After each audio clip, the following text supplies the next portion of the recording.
پارلمانی درکتی کومده کاتدا هی کمکرنا پاسوانایا لجی دا خیال ویره 6 پاسوان بو وزیری هبون نکات بوینه 10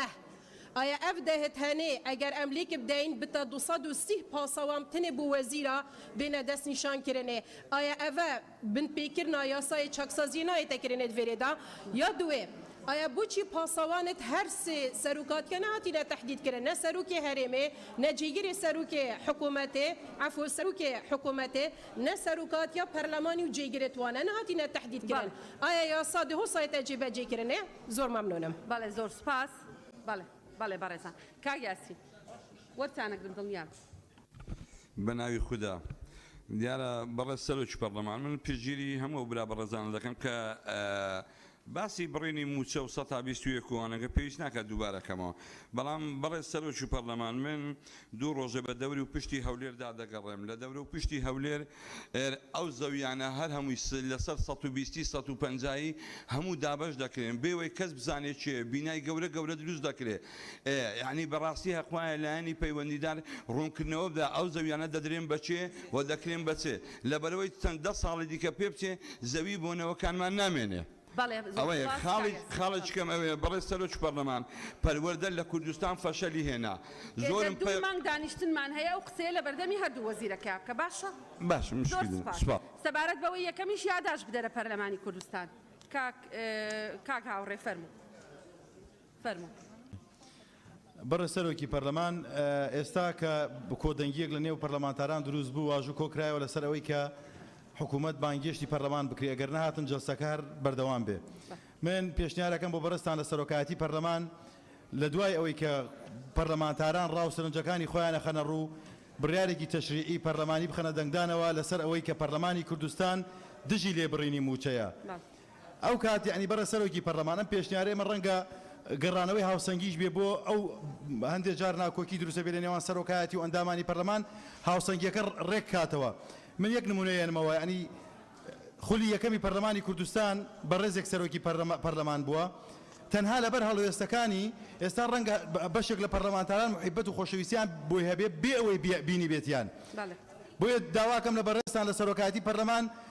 هەوڵ بدەن بڕیارێکی پەرلەمانی بخرێتە دەنگدانەوە ئەو کات هەر فراکسیۆنێک هەر پەرلەمانتارێک ئەگەر لەگەڵ بڕیارەکەی حکوومەت بوو بۆ لێبڕینی 120 موچە یەکلا بێتەوە خەڵکی کوردستانیش ئەزانێ و چیتر ئەو شانەی کە زۆر جار بەکارهێڵن مزایەدە و پۆپۆلیس و هەموو ئەمانش بن بڕەکرێ داوا لە بەڕێستانەکەم ئەو بڕیارە پەرلەمانی بخەنە دەنگدانەوە ئەوە ئەبێ مناقەشەیەکی بزانین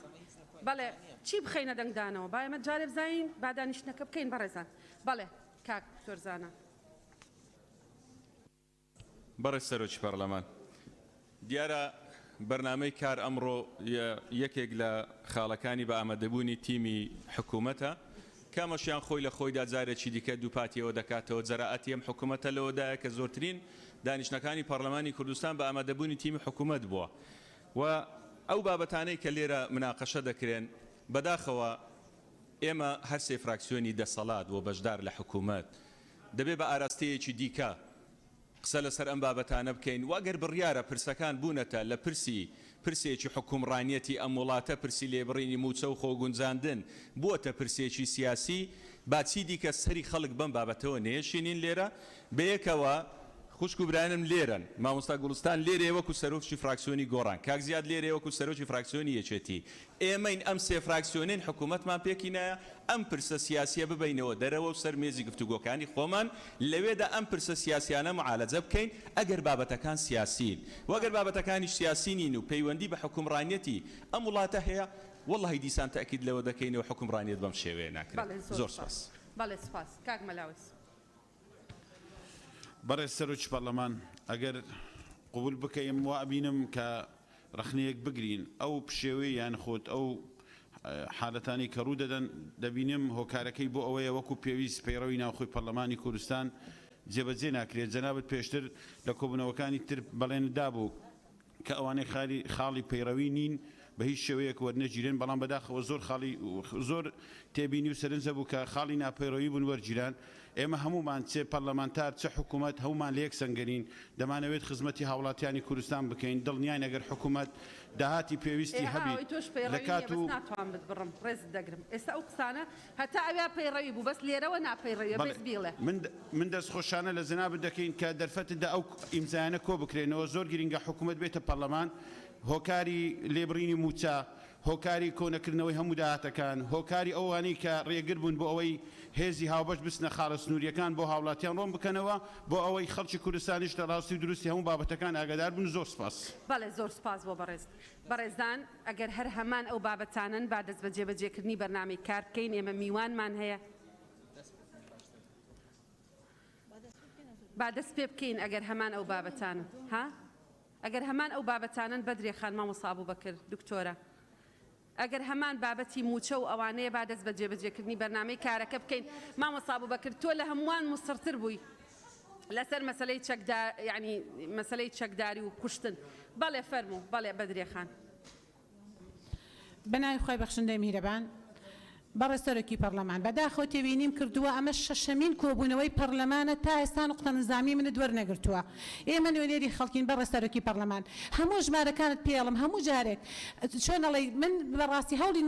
وەرگرتنم داوە نوقتە نظامی منت وەرنەگرتووە ئێمە نوێنێری خەڵکین لەگەڵ ئازاری خەڵکین نوێنەرایەتی خەڵک دەکەین ئێمە لە مانگی نۆ لە مانگی دەی 2020 وە لە 21 چەندین یاداشمان داوە لەسەر گرێبەت لەسەر وانە بێژ لەسەر یەکەمەکان لەسەر پلەبەرزکردنەوە بەداخەوە کە بە بڕیارێکی ئەنجومەنی وەزیران پلەبەرزکردنەوە ڕاگیراوە هەموو ئەوانەیە داشمان داوە بە سەرۆکاتی بەداخەوە تا ئێستا وەڵامەکەم ئاوەردنەکەوە فەرموو دکتۆرە شایان فەرموو بەناوی خوای گەورە فەرموون ئەمن بەڵێ بەڵێ دکتۆرە خان فەرموو بەڵێ بەناوی خوای گەورە بەڕێ سەرۆکی پەرلەمان شایان کاکە ساڵح بەپێی مادەی 79 دەسەڵاتی دەستەی سەرۆکایەتیە کە بڕیار لەو پەرلەمانەوە دەرکا و لە مانجی 11 و 12 ساڵی 2020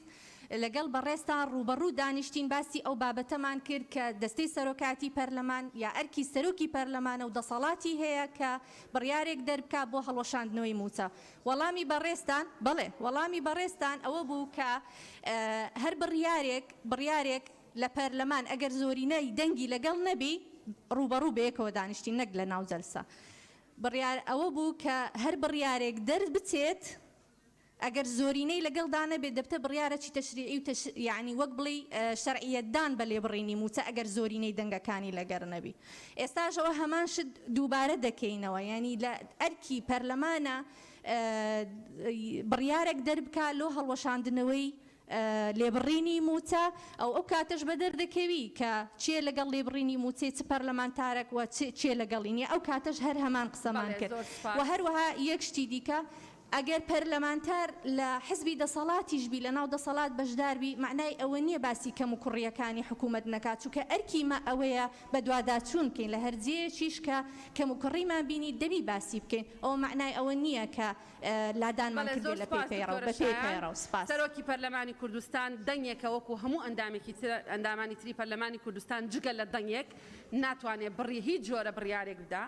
هەموو بڕیارێک بە ناوی پەرلەمانی کوردستان بە دەنگدانە دەنگدانیش بە ژمارەیە هەمووتان ئەو ڕاستیە دەزانن ئێستش باوەڕم وایە ئەگەر ڕێکەوتن لە نێوان تەواوی فراکسیۆنەکانی پەرلەمانی کوردستان نەبێ بۆ بڕیاردان لەسەر هەر بابەتێک کە پەیوەندی بە مەسەلەیەکی دارایی هەیە و لەگەڵ حکوومەتا قسە نەکرابێ ڕەنگە نەتیجەیەکی عەکسی هەبێ مەفهومی مخالەفەکەی ئەوەیە واتە مەفهومی مخالەفەکەی ئەوەیە ئەگەر ئەوەی کە ئەڵێ لێبڕین نەمێنێ دەچێتە دەنگدان تەنسیقی نەکردووە نایباتەوە مانای ئەوەیە کە پەرلەمان شەرعیەت دەدا بە لێبڕینی لە 121 ئەوە با بڕۆین لە قانونیەکان پرسن ئەو دالالاتەیە بەڕێزان علاقەی بە لەسەردەست و لەسەردەست نییە ئەوەی گرنگە میلەتی ئێمەیە کە بەڕێزان بەڵێ ئیشاڵە بەڵێ کاک دیاری بەڕێزان خەڵکی ئێمە میلەتی ئێمە بەرژەوەندی باڵا یعنی بەرژەوەندی گەلی کوردستان سەرۆکایەتی ئەبێ بە بەرپرسیارەتیەوە بابەتەکان بخاتە دەنگدان سەرۆکی پەرلەمانە بێت تەحمولی بەرپرسیارەتەکەی بکە بەرپرسیارەتەکەش ئەوەیە نابێت لە پێناوی خۆم یا لە پێناوی ڕەفیقەکەم یا لە پێناوی فراکسیۆنەکەم گەلی ئێمە و ملەتی ئێمە زەرر بکە دەست بە جێبەجێکردنی بڕگەکەی تری بەرنامەی کارەکەین کە بریتیە لە خستنە ڕوو گفتوگۆکردنی دیاردەی تاوانەکانی کوشتن بە گشتی و کوشتنی ئافرەت و خۆکوشتن بە ئامادەبوونی وەزیرە بەڕێزەکان و سەرۆکی ئەنجومەنی باڵای خانمان لە حکوومەتی هەرێمی کوردستان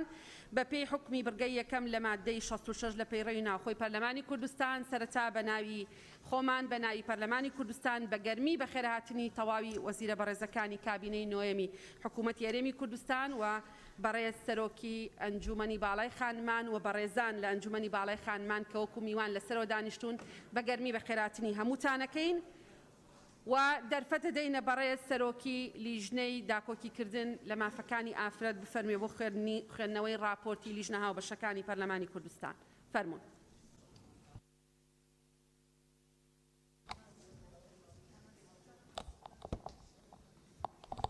زۆر سوپاس. ئێستاش راپۆرتی هاوبەشی لێژنە پەیوەنددارەکانی پەرلەمانی کوردستان دەربارەی هەڵکشانی دیاردەی تووتیژی و کوشتن و بە تایبەتی کوشتنی ئافرەت لە هەرێمی کوردستان بۆ ئێوەی بەڕێز دەخەینە ڕوو. هەرێمی کوردستان هەر لە سەرەتای دروستبوونیەوە کاری کردووە بۆ بەدێهێنانی ئاشتەوایی کۆمەڵایەتی و پاراستنی سەرۆماڵی هاوڵاتیان بەگشتی و مافەکانی ئافرەت بە تایبەتی و نەهێشتنی دیاردەی کوشتن و خۆکوشتن. لەو سۆنگەیەوە هەمیشە پەرلەمانی کوردستان وەک نوێنەری گەلی کوردستان بە ئەرکی سەرشانی خۆی زانیوە کە بە ڕێگەی داڕشتنی یاساکان و بە دوواداچوون بۆ دیاردەکان چاودێری حکوومەت بکات و دۆخێک لە هەرێمەکەمان بێنێتە دی کە تاکەکان لە ژیانی خۆیان دڵنیابن و خێزانەکان لەو پەڕی ئاشتەوایی و تەباییدا بژین بۆ ئەوەی دوایەوە ژیان بەشکۆ و پارێزراویەوە لەم هەرێما بەردەوام بێ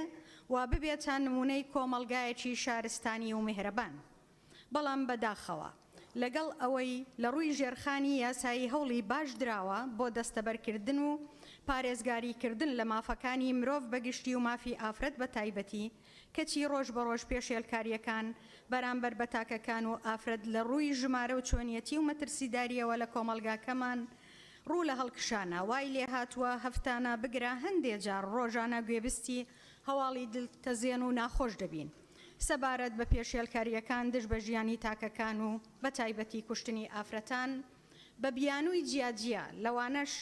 بە پاساوی پاککردنەوەی شەڕەف یاخو ناچارکردنیان بە خۆکوشتن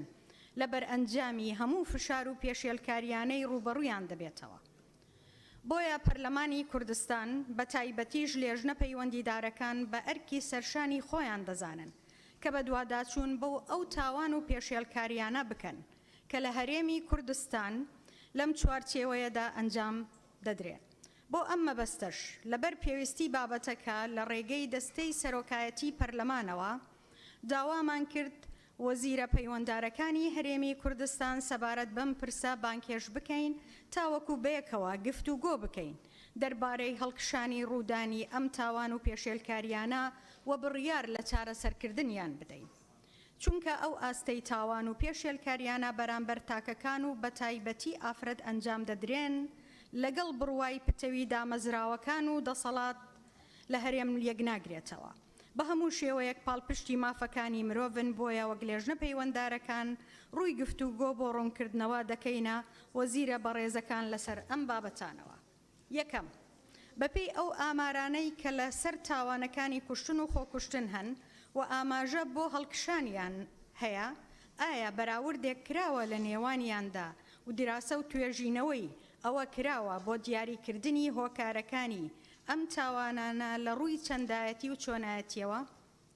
دوو لە ڕووی یاساییەوە بۆشایی و کلێنی یاسایی هەیە وای کردبێت کە نەتوانن وەکو پێویست ڕۆڵی خۆیان بگێڕن لە بنبڕکردنی ئەم دیاردەیە؟ گرفت هەیە لە جێبەجێکردنی یاساکان لەلایەن دادگاکانەوە وە چۆن؟ وەزارەتەکانی ناوخۆ و کاروباری کۆمەڵایەتی چه هەنگاوێکیان ناوە بۆ ئەم پابەندیە یاساییانەی لە پاراستنی تاکەکان و ئافرەتان بە تایبەتی کە کەوتۆزە سەرشانیان لە دیارەی کوشتن و خۆکشتن. ئایا وەزارەتی کار و کاروباری کۆمەڵایەتی چه هەنگاوێکیان بە ئاراستەی بەدیهێنانی سربەخۆی ئافرەتان لە ڕووی ئابوووریەوە ناوە؟ خاڵی پێنجەم، وەزارەتی ڕۆشنبیری چیان کردووە بۆ هۆشیارکردنەوەی تاکەکانی کۆمەڵگا بۆ ڕێگریکردن لە هەڵکشانی دیاردەی توندوتیژی خێزانی بە مەبەستی بنیادنانی کۆمەڵگایەکی تەندروست و ڕێخستنەوەی دەستگاکانی ڕاگەیاندن و سۆشیال میدیا لە هەرێمی کوردستان. شەشەم، وەزارەتی ئەوقاف و کاروباری ئاینی چیان کردووە بۆ بەرزکردنەوەی ئاستی هۆشیاری کۆمەڵگا لە ڕێگای مینبەری مزگەوتەکان و کلێسا و پەرزگا ئاینیەکان لە هەرێمی کوردستان بۆ ڕێگریکردن لە هەڵکشانی دیاردەی توندوتیژی خێزانی و کوشتنی ئافرەت. هەفتەم، ئایا تا چەند ئەنجومەنی باڵای خانمان بەپێی ئەو پەیڕەوەی هەیەە توانیویانە ڕۆڵی خۆیان لە دام و دەستگاکانی حکوومەتی هەرێم و ئەنجومەنی دادوەری تایبەت بە ستەمکاری و توندوتیژی و کوشتنی ژنان ببینن؟ و ئایا ئەو استراتیژێ نیشتیمانیەی کە لە ساڵی 2017 بۆ 2027 لە کاتی خۆی لە حکوومەتی هەرێمی کوردستاندا ڕێژراوە بۆ بەرەنگاربوونەوەی توندوتیژی دژ بە ژنان لە کوردستان تا چەند جێبەجێکراوە؟ لە کۆتایی سوپاسی هەموو لێژنە پەیوەنددارەکان دەکەین بۆ ئەم کارە دەستە جەمعیە و هەماهەنگیە کە بێگومان هەمومان هیوادارین بەرهەمدار بێت و زۆر باش بێ و هەروەها سوپاسی دەستەی سەرۆکایەتی پەرلەمان دەکەین کە هەمیشە پاڵپژ بووە و هەماهەنگ بووە لە پرسەکانی مافی ئافرەت و مافی مرۆڤ و سوپاسی ئامادەبوونی تیمی حکوومەتی بەڕێز وەزیرە بەڕێزەکان و ئەنجومەنی باڵای خانمان دەکەین و هیوادارین بەیەکەوە بتوانین نەخشە ڕێگایەک بدۆزینەوە بۆ چارەسەری ئەو کێشانە. بەڕێزان، ئەو کارە هەر بەناوی لێژنە هاوبەشەکان بەردەوام دەبێ ڕەنگە لەگەڵ لایەنی پەیوەندداری تری لە حکوومەت و ئەنجومەنی دادوەری بۆ ئەوەی ڕێگا لەم هەڵکشانەی ئەم توندوتیژی و تاوانانەی کە ڕوودەدا لەم ناوە بگرین. زۆر سوپاس بۆ هەموو لایەک. بەڵێ، زۆر سوپاس لەنجەخان. بەڕێزان، وەزیرە بەڕێزەکان، پێتان باشە وەڵام بدەنەوە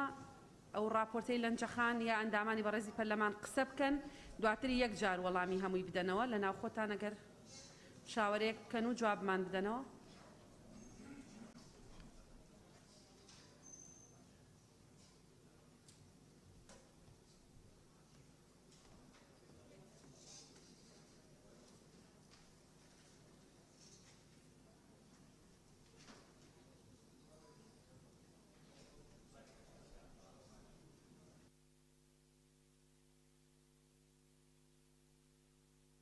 ئەندامانی بەڕێزی پەرلەمانە ئێڵێن ئەینووسنەوە چکە دوایە بێ راپۆرتێکمان هەبێ و ڕاستپادەمانە بێ بۆ لایەنە پەیوەندیدارەکان. بەڕێزان، ئێمە دەست بە وەرگرتنی بەڕێزان ئەندامانی پەرلەمان بکەین یا بەڕێستان؟ بەڕێز سەرۆکی پەرلەمان،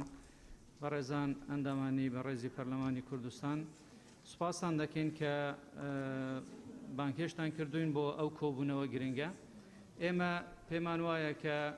لەگەڵ راپۆرتەکە بەڕێزان ئەندامانی پەرلەمان ڕەنگە پرسیاریان هەبێتن. پێمان وایە باشتر دەبێتن ئەگەر پەرلەمانتارەکان پرسیارەکانی خۆیان ئاراستە بکەن بۆ ئەوەی دواتر ئێمە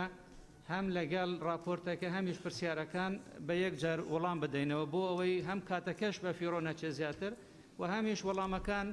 دووبارە نەبنەوە. ڕەنگە ئێمە شتێک بڵێن دواتر پرسیارەکان هەمان ئەو پرسیارانە بێتون و وەڵامیش هەمان وەڵام بێ. زۆر سوپاس. بەڵێ، زۆر سوپاس. بەڕێزان ئەندامانی پەرلەمان، سەبارەت بە دیاردەی کوشتن،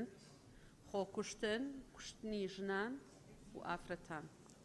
هەر بەڕێزێک ئەوێ قسە بکە نەبووە بە دیاردە لە ڕاستیە حاڵەتە خراپ.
سارا نووسی سارا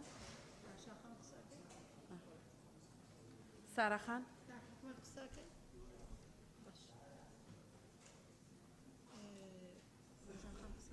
نازانم ڕۆژان خان قسە دەکەن سارا یاڵە بێن بابی خوێنەوە بەڕێزان ناوەکانە خوێنمەوە هەر کەسێکمان نەنووسی بوو پێمان بڵێ کە ناوی نەنووسراوە لێرە کاک ڕزگار عیسا سوار کاک مەلایحسان کاک چیا دکتۆرە گەلاوێژ دکتۆر سەباح سەوسەن خان خەدیجە خان گولیزار خان کاک هێویدار کاک ئیمداد کاک موحسن لیزا خان سارە خان کاک مەم ئەسکەندەر هەدیە خان کاک سەروان لێرە کێمان نەنووسیوە بەڵێ بەڵێ بەسەر چاو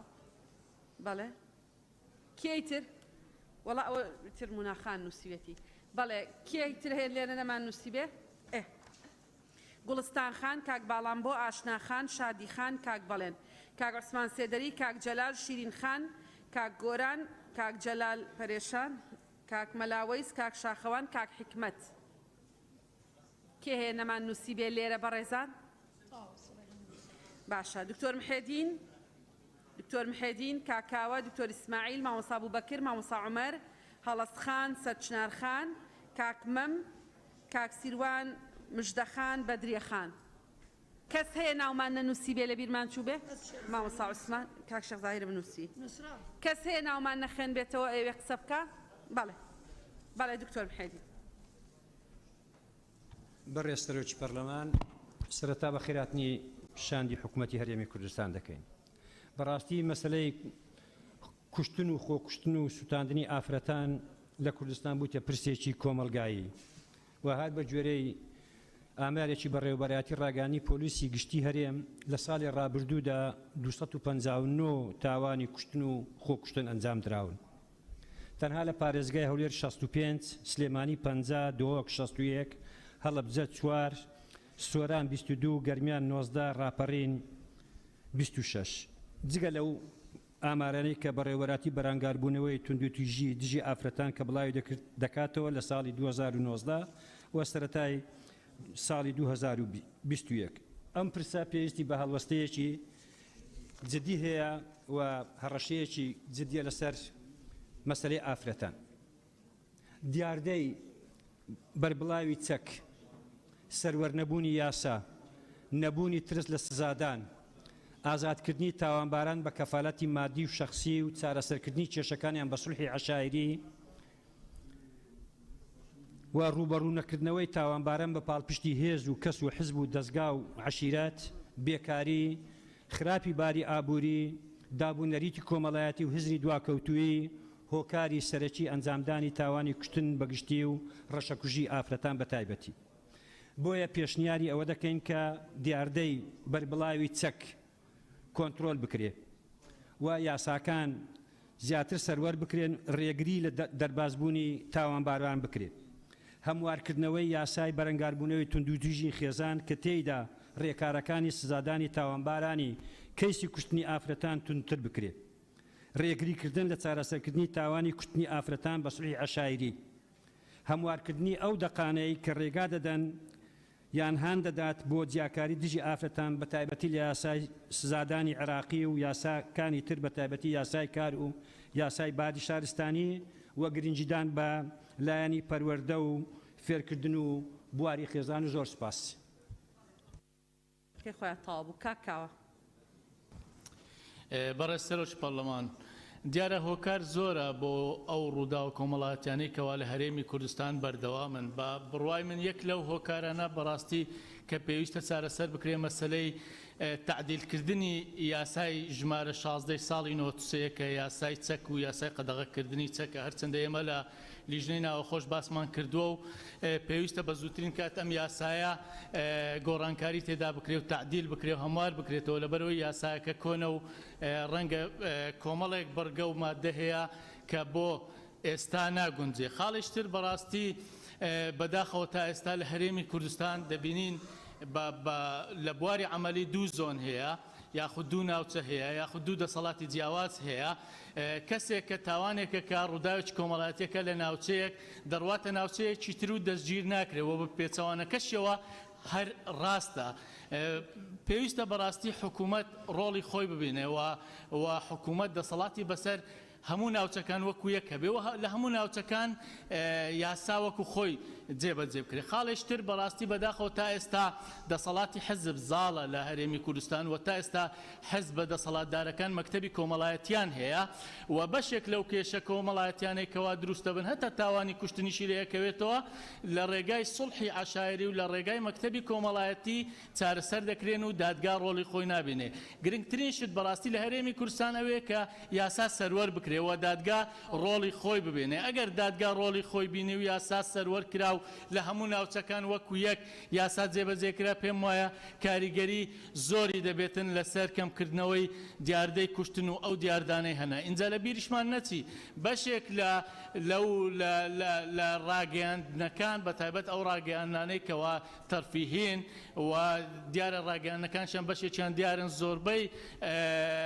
دراما و تەمسیلەکانیان یعنی کوشتن و دیاردەی کۆمەڵایەتی تێدا کە ئەمەش کاریگەریە بێ لەسەر سایکۆلۆژیای هاوڵاتیان لە هەرێمی کوردستان گوڵستان دەست خۆش بێ کاکەوە زۆر سوپاس بەڕێز سەرۆکی پەرلەمان وێڕای بەهێ خێرهێنانی شاندی بەڕێزی حکوومەتی هەرێمی کوردستان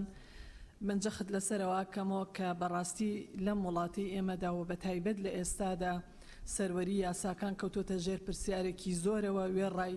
ڕۆتینی ناو دادگاکان کە ناتوانێت لە کات و ساتی خۆیدا دۆسێ دادگایەکان بە تەواوی کۆتایی پێبێنەوە بتوانێت ماف بۆ مافخورا بگێڕێتەوە کە ئەمە ڕۆڵێکی گەورەی گێڕاوە لەوەی کە توندوتیژی خێزانی و بە تایبەتی کوشتن زۆر بووە لە هەرێمی کوردستان لە پاڵ ئەمەدا ئەو سڵحە عشایریانەی کە ئەکرێت لە ناو مەکتەبە کۆمەڵایەتیەکان و لە ناو خەڵکانی خاوەن نفوز و دەستڕۆیشتوودا هەم بە داڵدەدانی بکوژان هەم بە ئەنجامدانی سڵحی عشایری کە ئەمە کاریگەرێکی خراپ و نەرێنی بەجێشتووە لەسەر بەردەوامیدان و لەسەر زیادبوونی ڕێژەی کوشتنی ژنان. لە پاڵ هەموو ئەمانەدا بەداخەوە کە ئێڵم یعنی ئێمە کۆمەڵێک کەناڵی ڕاگەاندنی زۆر بەرفراوانمان هەیە هەر حیزبێک چەنەها کەناڵی جیاوازی هەیە ئەم کەناڵانە بەبێ سانسۆر بەرنامەی بەناوی بەرنامەی تەرفیهی سوکاتی بە شکۆی ژن سوکاتی بە شکۆی مرۆڤ بە تایبەتی ئەکرێت و بەبێ ئەوەی هیچ کەسێک ڕێگر و بربەست بێ لە بەردەم ئەوەی کە ئەم بەرنامانە بوەستێنێ وێ ڕای ئەوەی بەڕاستی ئێمە لە هەندێک کەناڵەوە ئەبینین کە ئیتیکی ڕۆژنامەنووسی بەکار ناهێنرێەوە پابند نابن پێوەی لە کاتێکا ئەبینین بە ڕێگەی موبایل مقابلەی بکوژ ئەکرێ و لە ڕێی کەناڵی تەلەڤیزیۆنیەوە مقابلەکە پەخش ئەکرێت کە واتە ئەمە ئەوە ئەگەێنێت کە بکوژان هیچ مهتەم نین بە دادگاکان و مهتەم نین بە پرسیینەوە وێڕای ئەوەی کە بەرپرسیارەتی ئەخەینە سەر بەڕێز وەزیری ناوخۆ سەبارەت بە ئازادکردنی بازاڕی چەک فرۆشان سەبارەت بە برنەوەی چەکی ئەوانەی هێزەکانی چەکداری کە لە کاتی واجبدا تەواو ئەبن و تەسلیم بە مەشجەب و بە گەنجینەکانی ئەو دەستگا پەیوەندیدارانە ناکەن کە چەک لە ماڵەکاندا هەبێ زۆر کار ئاسانە وێڕای ئەو ئازادیەی بازاڕی چەک فرۆشان کە هەر کەسێک بێوێ ئەم کارێ ئەنجام بدات ئەتوانێت چەکی دەست بکەوێت و ڕادەستکردنی بکوژان و گەڕان بە دوایاندا بۆ بەردەم دادگاکان زۆر سوپاس. سپاس کاک باڵامەوە دەست خۆش بێ گوڵستان خان زۆر سوپاس. بەڕێز سەرۆکی پەرلەمان دیارە دیاردەی خۆکوشتن لە هەرێمی کوردستانیان دیاردە ناتوانین بڵێن حاڵەتێکی بەو شێوەش زیاد نییە کە ئێمە یعنی ترسێکی ئەومان لەسەری هەبێ بەس باشترە کار لەسەر ئەوە بکرێت ئەم حاڵەتەکەم بکرێتەوە. منەمێ ئاماژە بە هۆکارەکانی زیادبوونی تاوان بدەم. ئەوانەی کە ئەبنە هۆی زیادبوونی تاوان هۆکاری کۆمەڵایەتیە، هۆکاری سیاسیە، هۆکاری ئابووریە، هۆکاری ڕاگەیاندنە، هۆکاری سەروەرنەبوونی یاسایە. وەزیرانی پەیوەندیدار هەمویان لێرن. ئێمە لە جێەوە تەشخیصی هۆکارەکان بکەین هاتوین تەشخیصی ئالیاتەکانی ئەنجامدانی تاوانەکەین. کاتێک باسی هەموارکردنی یاسای ژمارە 16 کرێت یاسای ژمارە 16 یاسایەکی زۆر باشە بەڵام ئەوە دەسەڵاتی جێبەجێکردنە کە یاساکە جێبەجێ ناکە. بەداخەوە ئێمە ئەگەر بەم شێوەیە حکوومەت کار بکە ئەبێ لە جێەوە بیر لە هەموارکردنی یاسا بکەینەوە بیر لە هەموارکردنی حکوومەت بکەینەوە. حکوومەت ناکرێت داوا بکات ئەو یاسایەی کە پێی جێبەجێکرێ پەرلەمان ئەوەی بۆ دەربکە. نەخێر پەرلەمان ئەبێ یاسا لەسەر ئەساسی بەرژەوەندی خەڵک دەربکات. با بزانین ڕاگەیاندنەکان تا ئێستا چ سانسۆرێکیان لەسەرە، با بزانین کێشە کۆمەڵایەتیەکان چیان بۆ کراوە، تا ئێسش کار لەسەرەوە کرێ کێشەکان نەچێتە دادگاوە بە کۆمەڵایەتی چارەسەر بکرێ ژینگەیەکی سیاسی نالەبارمان هەیە لە هەرێمی کوردستانە ئەمەش بووە بەوەی بەداخەوە تا ئێسەش دوو ئیدارەیە نە لەو لا خەڵک سزادرێ نە لەم لا خەڵک سزادرێ ئەمە هۆکارەکانە سەروەرنەبوونی یاسا وەک ئاماژەم پێدا ئەم هەموو یاسا باشە هەیە لە حکومەت بۆ چی جێبەجێ ناکە کێ دەستی گرتوون کێ ڕێگرن لێی لە کاتێکە هەمومان نەزانین سەرجەم لایەنەکان داوای زۆر سپاس فەرموو کاک ڕزگار بەڕێ سەرۆکی پارلەمان بە خێراتنی میوانە بەڕێزەکانەکەم و ئەم بابەتێکی زۆر گرنگە و پێویستە هەلوستای لەسەر بکرێتن بە تاکید هەر وەکو ئاماژە پێدراوە توندوتیژی لە هەرێمی کوردستان ڕەنگە لە هەلکێشاندا بیتن و ڕەنگە بە پێ پارێزگاکان جیواز بیتن بە پێ ئاینەکان جیواز بیتن بە پێ نەتەوەکانی ناو هەرێمی کوردستانیش جیواز ببیتن. ئەو توندوتیژەش ڕەنگە ئەگەری ئاسی ڕۆژەمبیری تاسیری لەسەر هەبیتن یان باری ئابووری یان کۆمەڵایەتی یان دەرونی ئەوەی کە من حەزەکەم زیاتر تشکی بخەمە لەسەر زیاتر بابەتی یاسایی و ڕێکارەکانی یاسایینی نەبوو کەمکردنی توندوتیژی پرسیارەکە من زیاتر ئەمەیە لە بەڕێزان و میوانە بەڕێزەکان کە تا چ ڕادەیەک سوود لە بسپۆرەکانی زانکۆ لە بەشی کۆمەڵناسی دەروناسی وەرگیراوە و تا چ ڕادەیەک لەسەر ئەم توندوتیژیەکان بە شێوەیەکی گشتی نەک تەنیا لەسەر بابەتی ئافرەتەکان گەنجە پیرە کاڵە سوودیان لێ وەرگرتووە و یان بەرنامەیان هەیە بۆ سوود وەرگرتن لە توژنەوەی زانستی لەباری دەروناسی و کۆمەڵناسی. زۆر سپاس. بەڵێ زۆر سپاس کاک مەلای حسەن. بسم الله الرحمن الرحيم برای سەرۆکا پەرلەمانی دەستپێکی بخێراتنا وەفدی شاندی حکوومەتێت کەن سەبارەتی وی بابەتەی ئەو بابەتێ کوشتن بجە چه ئافرەت بی چه غیر ئافرەت بیتن هەکەر ئەم بەرە خۆ دەینە وێ ئامارە کو گەشتیەمە کو ئەم بینین کوشتن gelek کێمترش خۆ کوشتنی و سوتنێ سوتن چونکی الویری gelek برادرە بەحسەی چەکیت کەن چەکتنێ و ڕاگرتنا چەکی یان نەمۆڵەتدانا چەکی بتنێ نابێتە هاوکارێک و ئەم بشین وی دیاردە هەنێ بنبر بکەینەبە چونکی ئەبروکە خۆ سوتنا هەی ئەبروکە خۆ کوشتنا هەی خونتی حارکردنا هەی gelek شکلێتی ترێت هەی لەومانێ پیشنیاردکەن وێتن وەزارەتە ڕاوشەمبیری هەوڵەکە ئێکجار مەزم بدەتن ئیعلام دەستگایەت ئیعلامی و ڕاگەهاندنی و سوشیاڵێ سایتەرێ سەر بکەتن یەکەم ئەو دراما و ئەو تشتێت بنە سەبەب و ئەگەرن هەندێک و خەلکێ مەفێری خۆسۆتن و خۆکوشتنێ ببیتەوە بێنە ودیکردن یعنی مەنعکردن و بێنە سزادان ئەف کەناڵێت هەنێ دوام بچیتن وەزارەتە ڕەشەمبیری ئیجبار کەتن سەر ڕاگەهاندنێ الدورێ خۆ ببینێت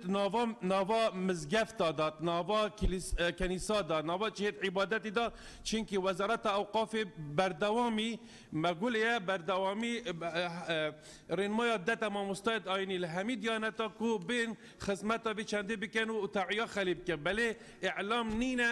ناوچار دیوارێت مزگەفتێدا یان کەنیسێدا نەگەیتن vêtin ئیعلام دەورێ خۆ ببینتە بە بڕێکێکە ئێکجار یادیترێ بڕاستی هەر دیسە داخوازت کەین یعنی باش بزانین هەمی ئاین سەماوی یان هەر دیانەتێکە هەبیتن دنیایدا بینین یاهاتی بۆ خزمەتە مرۆڤاتیە نەهاتیە عالەمێ بنبر بکەتەبە لەومانێدا باشترین شێوەژی ئەبەیە وەلەکم فی القصاص حیات یا ئولی الألباب دەمێ کەسێکی کوشتنێت کەتن ئێکت کوژی بێغاڵ و غەرەز نەبێتن بێتە نافسژنێکیدا و ڕەحەتی ببێتەبە. زۆر سپاس مامۆستا سپاس فەرموون کاکێ ویتر.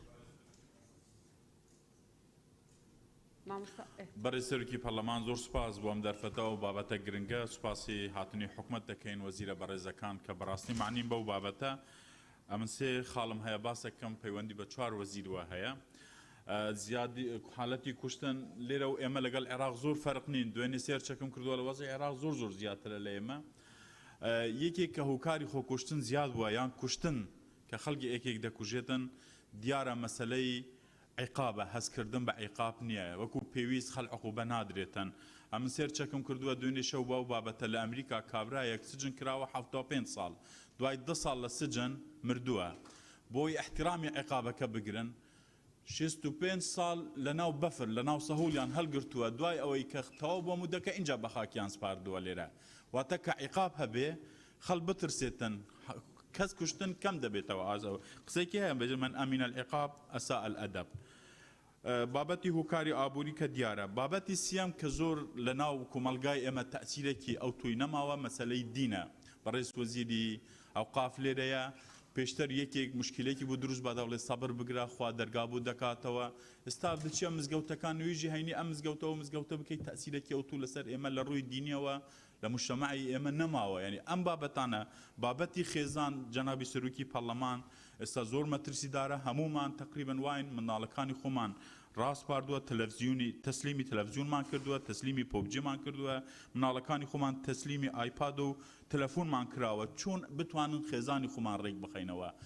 هەمومان تەماشەی فیلمەکان ئەەکەین ئەم فیلمانە ئەتوو بە جەستە بە دەنگ بە ڕنگ جاریوە لە خۆتەوە قسە ئەەکەی لەگەڵیان ئەم حاڵەتی کوشتنە زۆر زیاد بووە وەزیری ڕوشنبیری لێرە زۆر داوای لێ ئەەکەین کە بەجددی بەم بابەتاناتە بچێتەوە ئێمە کۆمەلگای خۆمان خێزانی خۆمان ڕێک بخەین خێزان تێک چوو کۆمەلگا تێک دەچێتن سپاس بۆم بەڵێ زۆر سپاس ماوەستا بووبەکر فەرموو بەڕێز سەرۆکی پەرلەمان بەخێرهێنانی ستافی حکوومەتەکەم من پێم وایە یەکێک لە هۆکارەکان بریتە لە جێبەجێ نەکردنی هەردوو یاسای ژمارە 16 ساڵی 93 و یاسای ژمارە 7 ساڵی 93 یاسای حیزبەکان و یاسای چەک چونکە بەپێی یاسای ژمارە 7 لە مادەی 14 هەمدا دەڵێ نابێت حیزب دام و دەستگای سەربازی و شێوە سەربازی هەبێ و پێچەوانی یاسا چەکی لابێ ئەم حیزبانە نەک هەرچەکیان لایە لە سیانزەی دەی 93 ئەم یاسایە دەرچووە دوای 28 ساڵ بڕۆسەیر کە لە کاتی هەڵبژاردنەکانە چ چەک و دەمانچەیەک تفەنگ و دەمانچەیەک دابەشەکرێ بەسەر خەڵکە ئەم حیزبانە ئەوەن بڕۆ لە هەر بڕۆ مەلەفی دادگاکان 463 داواکراو ئەم داڵدەیەدا ئەو داڵدەیەدا تەنانەت کوشتن بۆتە وەسیلەیەکی سەنگەرگواستنەوە لەم حیزب بۆ ئەم حیزبیش وە خەڵات و پاداشت ئەکرێنەوانە لەبەرەوە هەردوو یاساکە جێبەجێ ناکرێ ئامارەکان دەڵێن ئەوانەی پرۆسەی کوشتن ئەنجامەدەن بەشێکی بەرچاویان لە ئەندامانی هێزە چەکدارەکانن کە ئەبێ ئەو چەکانە لە کۆگاکانە دابنیان تەنها لە کاتی دەواما چەکیان پێبێت نەک ئەوەی لە ماڵەوە نەک هەر بۆ کوشتن تهدیدی پێەکە سەرانە ئەسەندرێ لە خەڵک بە زەبری کوشتن پارە لە خەڵک وەرەگیرێ بە زەبری کوشتن تاجیر و بازرگانەکان شەراکەتیان لەگەڵاکرێنی ئەم چەکە هەر لە کوشتنا ڕەنگی نەداوەتەوە لە هەموو ئەو غەدرێ ئەمڕۆ لە هاوڵاتیانی کوردستان ئەکرێ بە ئاسانی چەک ئەگاتە دەستی خەڵک بە پێی یاسای چەک بەڕێز وەزیری ناوخۆ مادەی سێم لەسەر چه ئەساسێک چەک ئیستیرا دەکرێت ئەوە بەرپرسیارەتی جەنابتانەکە ئەبێ کۆنتڕۆڵی ئیستیراتکردن و هێنان و دابەشتکردنی چەک بکەن مادەی 12 بەڕێز وەزیری ناوخۆ ئەوانەی کە چەکیان لایە ڕێکیان خستووە کۆمەڵە کەسن کە لە سەرۆکی حکوومەت و ئەنجومەنی پەرلەمانی کوردستان و بریکاری وەزارەتەکان و ئەندامانی زەڵتی قەزایی و داواکاران حاکمەکان هەتاوەکو محەقیق عەدلیەکان بەڵام بە پێچەوانەوە ئەمە نییە و ئەوەی کە پەیوەندی بە ئەنجومەنی باڵای خانمانەوە هەیە بەداخەوە ڕێکخراوەکانی ژنان و یەکێتی پیاوانیش ئەم ڕێکخراوانە ئەم دوو ڕەگەزە پیا و ژن لێک دوورەخەنەوە لە جیاتی ببن بە ئامێزی پێکەوە گونجاندن پێکەوە ژیان سازکردن بۆ یەکتر و لێبوردەیی بەڵام ئەم دژی ئەو هانیەدا ئەم دژی ئەو هانیەدا کە ئێمە بەڕاستی ئەم ڕێکخراوانە لە ناو مجتەمەع و کۆمەلگایە لەگەڵ ڕێزم بۆیان زۆربەی زۆریان ڕۆڵی سلبیان بینیوە بڕە بزانە ئامارەکانی هەڵوەشانەوەی خێزان و جابوونەوە لە دادگاکان چەندە بەڕێز وەزیری ڕۆشنبیری هەموو ئەو دراما و فیلمانەی کە توندوتیژی بڵاوەکەنەوە هەموو ئەوانە هۆکارێکن بۆ ئەوەی کە چاولێگەری دروست ببێ بە تایبەتی لەسەر ئاستی مێرمنداڵان کە من بۆ خۆم خوشکەزایەکەم قوربانی ئەوە بوو لەسەر مۆبایلێ کوشتیان تەقلیدی پرۆسەی کوشتنەکەیان کردبووەوە لە هەندێک فلیمە لە بەپێی ئەو بەڵگانی کە دیکۆمنت و دانپیانانەکانیان لە دادگایە هەبووە لەبەرەوە ئەرچی وەزارەتی ڕۆشنبیری هەموو ئەوانەی کە نامۆن بە کولتوری کوردەواری ئێمە و هەروەها هانی توندوتیژی ئەدەن بەڕاستی بە هەموو شێوەیەک ئەوانە ڕابگیرن بەڕێز وەزیری کاروباری کۆمەڵایەتی هەر بەپێی یاسای توندوتیژی خێزانی ئەوانەی بکوژی ژنن نابێ بەر لێبوردنی گشتی بکەون من ئامارێکم لایە دەیان لەوانە بە لێبوردنی تایبەت بەرە بن وعد و بەڵێنیان پێدرێ لە کاتی انتخابات و هەڵبژاردنە لەسەرەوە ساسەوە لا و دەنگ ئەگەڕێ زۆرێک لەو تاوانبارانە بە لێبوردنی گشتی بەر نەبوون تەنانەت بە لێبوردنی تایبەت ئازارکراون کە بکوژی ژن نابێ بەڕاستی بە هیچ شێوەیەک لێبوردنی گشتی و تایبەتیش بگرێتەوانێ ئەوە بێجگە لە هۆکارە ئابوووریەکان و هەروە زۆر سپاس زۆر سپاس مامۆستا بۆ قسەکان فەرموو بەڕێز سەرۆکی پەرلەمان من دەڵێم چۆن تاوانی کوشتن زۆر نابێ و ڕێژەی کوشتن بەرز نابێتەوە لە کاتێکدا لە بانگەشی هەڵبژاردنەکاندا حیزبی دەسەڵات چەک دەبەشێتەوە بڕوا بکەن یعنی لە وڵاتان مافیاش ناتوانێت ئاوا بە هەڕەمەکی چەک ببەشێتەوە یعنی بۆ لایەن گرانیان و بۆ هەندێک کەس من خۆم بینیومە لە ڕانیە کە چەک تەوزیع کراوە لە بانگەشی هەڵبژاردندا کە ئەوە کارەساتە وەڵاهی لە وڵاتان مافیاش ئەو جورئەتەی نییە لە کاتێکدا 20 ساڵ زیاترە نزیکی 28 ساڵێکە یاسایەک دەرچۆ کە نابێت چەک لە لای بەرپرسە حیزبیەکانیش بمێنێتەوە و ئێمە کێشەی ئەومان هەیە کە یاسا تەطبیق ناکرێت یاسا بەس بۆ کوڕە فەقیرە بۆ بەڵام کەسێک کە هیچ پشتێکی نەبێ بە زووی یاساکەی بەسەردا تەطبیق دەکرێت لە ماوەی ڕابردوودا بینیمان کە ژنێک زۆر بە دڕندەیی کوژرا بەڵام لە کاتێکدا کە کەناڵێکی ڕاگەاندن ئەوەندە ئاسان دەتوانێت پەیوەندی پێوە بکە بەڵام بەلامەوە سەیرە حکومەت بەو هەموو هێز و جێیشەوە ناتوانێت دەستگیری بکات لەبەر ئەوەی کوڕە بەرپرسە یعنی چۆن دەبێت کەناڵێکی ڕاگەاندن ئەوەندە ئاسان دەستی بۆ بکوژە بگا بەڵام بەداخەوە حکومەت دەستی پێی نەگا و نەتوانێت دەستگیری بکە ئەوەش هۆکارە بۆ ئەوەی کە ڕێژەی کوشتن بەرەو زیادبوون بڕوا ئەو کەسانەی کە بەرپرسن یاخودەوەی کە پشتێکیان هەیە پاڵیان لێداوەتەوە دڵنیان لەوەی کە بە واستەیەک بە شتێک دەستگیر ناکرێن و یاخود بە عفوویەکی خاص بە یاخود شتێک هین دەکرێن دێنە دەرەوە و سەبارەت بەوەی کە هەمووان دەزانین کە وەک لە ڕابردوودا گوتراوە کورد دەڵێ کاسەی پڕ ئاشتی ماڵە ئەگەر بێت و ئەو هەمووە لێبڕین و ئەو بارودۆخە قورسەدارایی کە لە هەرێمی کوردستاندا هەیە کە ئەوە بەشێکی کێشەی ماڵ لەسەر ئەوەیە کە ئەوە هۆکارە کە ئاژاوە لە ماڵدا دروست دەبێت و دەگاتەوەی کە شەڕ و دەمەقاڵە بێ و ببگاتە کوشتن بەداخەوە ئەگەر حکومەت ئەوە چارەسەر نەکا ئێمە بەردەوام ئەو هەواڵە تاڵ و ناخۆشانە دەبیستین کە ڕێژەی کوشتن لە بەرزبوونەوەدایە و بەشێکیشی بەرزسەرۆکی پەرلەمان یەک شتی بچووکە بەشێکی دەگەڕێتەوە بۆ قاچاقچێتی لە خاڵە سنووریەکان بەداخەوە لە هەرێمی کوردستان دەتوانن چەک بەدەست بخەن بە 60,000 بە 90,000 یعنی ئەوە کارەساتە ئەگەر قاچاقچێتی ڕێگەی لێ نەگیرێ بڕوا بکە چەک ئەوەندە زیاد دەبێ هەموو ماڵێک دوو چەک و سێ چەکی دەبێ هی قاچاق سپاس بۆ بەڕێز بەڕێز سەرۆکی پەرلەمان من بە کورتی خاڵەکانی خۆم بەڵێم چونکە خاڵم زۆر نووسیوە لە زۆرینەی دنیا ئەو لیژنانەی کە دامەزران یاخود تەشکیل کران بۆ ڕوبەڕووبوونەوەی ڤایرۆسی کۆرۆنا ئەو دامەزراوانەی کە هاوشێوەی دامەزراوەکانی بەڕێوەبەرایەتیەکانی بەرەنگاربوونەوەی توندتیژین ئەندامیان هەبوو لەو لیژناندا بەڵام لە هەرێمی کوردستان ئەمەمان نەبینی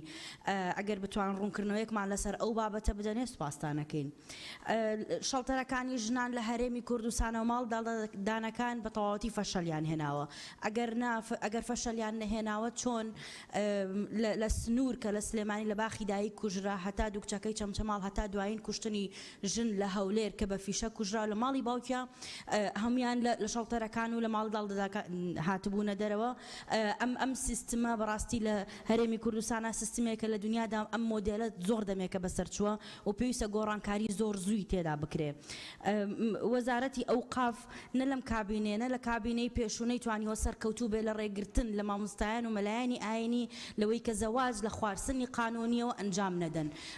پلانی وەزارەتی ئەوقاف ئەبێ پلانێکی زۆر تۆکمە بێ بۆ بڵاوکردنەوەی ڕۆشنبیری لەلایەک و دەستگرتن بەسەر ئەو خاڵەدا و نەهێشتنی ئەو لادانە لەلایەکی کە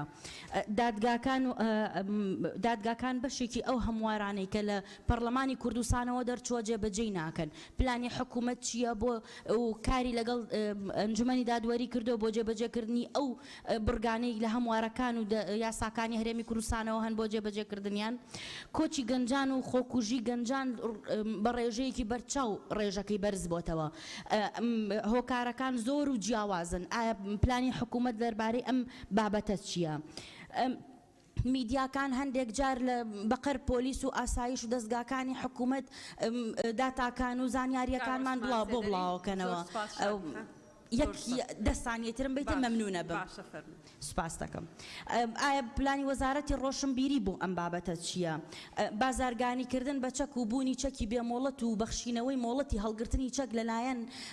هەموو کەسێکەوە لە هەرێمی کوردستانە ئەم خاڵە بەڕاستی پێویستە هەڵوێستەی زۆر جدی لەسەر بکرێ و بە تەواوەتی کاری لەسەر بکرێ و زۆر سوپاس. سپاس کاک عوسمان فەرموون.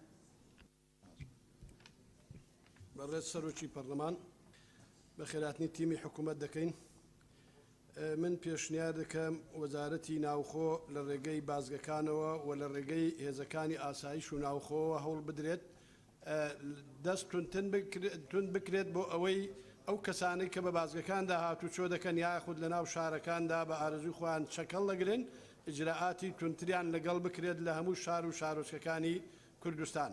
و هەروەها دەسەڵاتدان بە پارێزگاکان و بە قەزاکان بە ناحەکان بۆ جەڵکردنی ئەو چەکانی کەوا لەو سنوورانەدا بوونیان هەیە. هەندێک خەڵک هەیە لەوانەیە بەهۆی ئەوەی کە ینی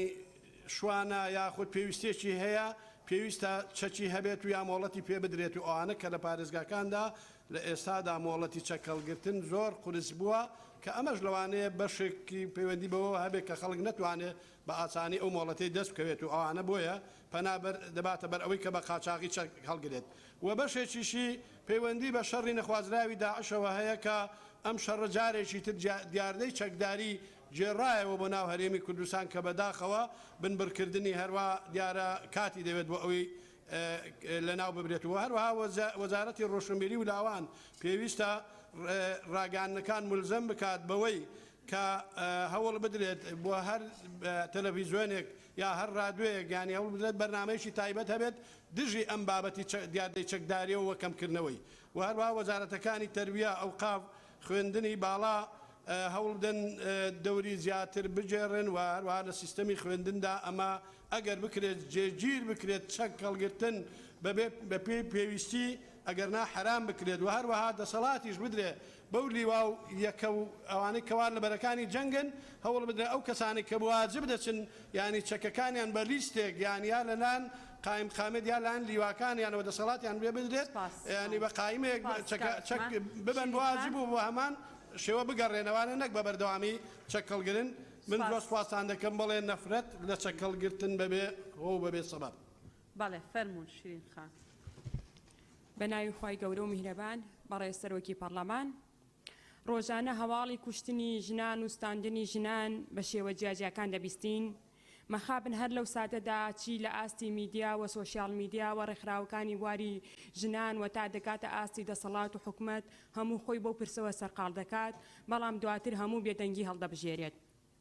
دەپرسین بۆ حکومت و ڕێکخراوەکانی بواری ژنان بە جدی کار لەسەر ئەم پرسە ناکەن بۆ ئامارەکانی کوشتنی ژنان ڕۆژ بە ڕۆژ ساڵ بە ساڵ لە هەڵکشاندایە بەڵام هیچ ئیجراعاتێکی جدی لەسەر ئەم پرسە ناکرێت دەبینین دەیەها بکوژی ژن ئێستا بە ئازادانە دەسۆڕێتەوە. دەرئەنجامی بەرزبوونەوەی یاخود زیادبوونی ڕێژەی کوشتنی ژنان کاتی ئەوە نەهاتووە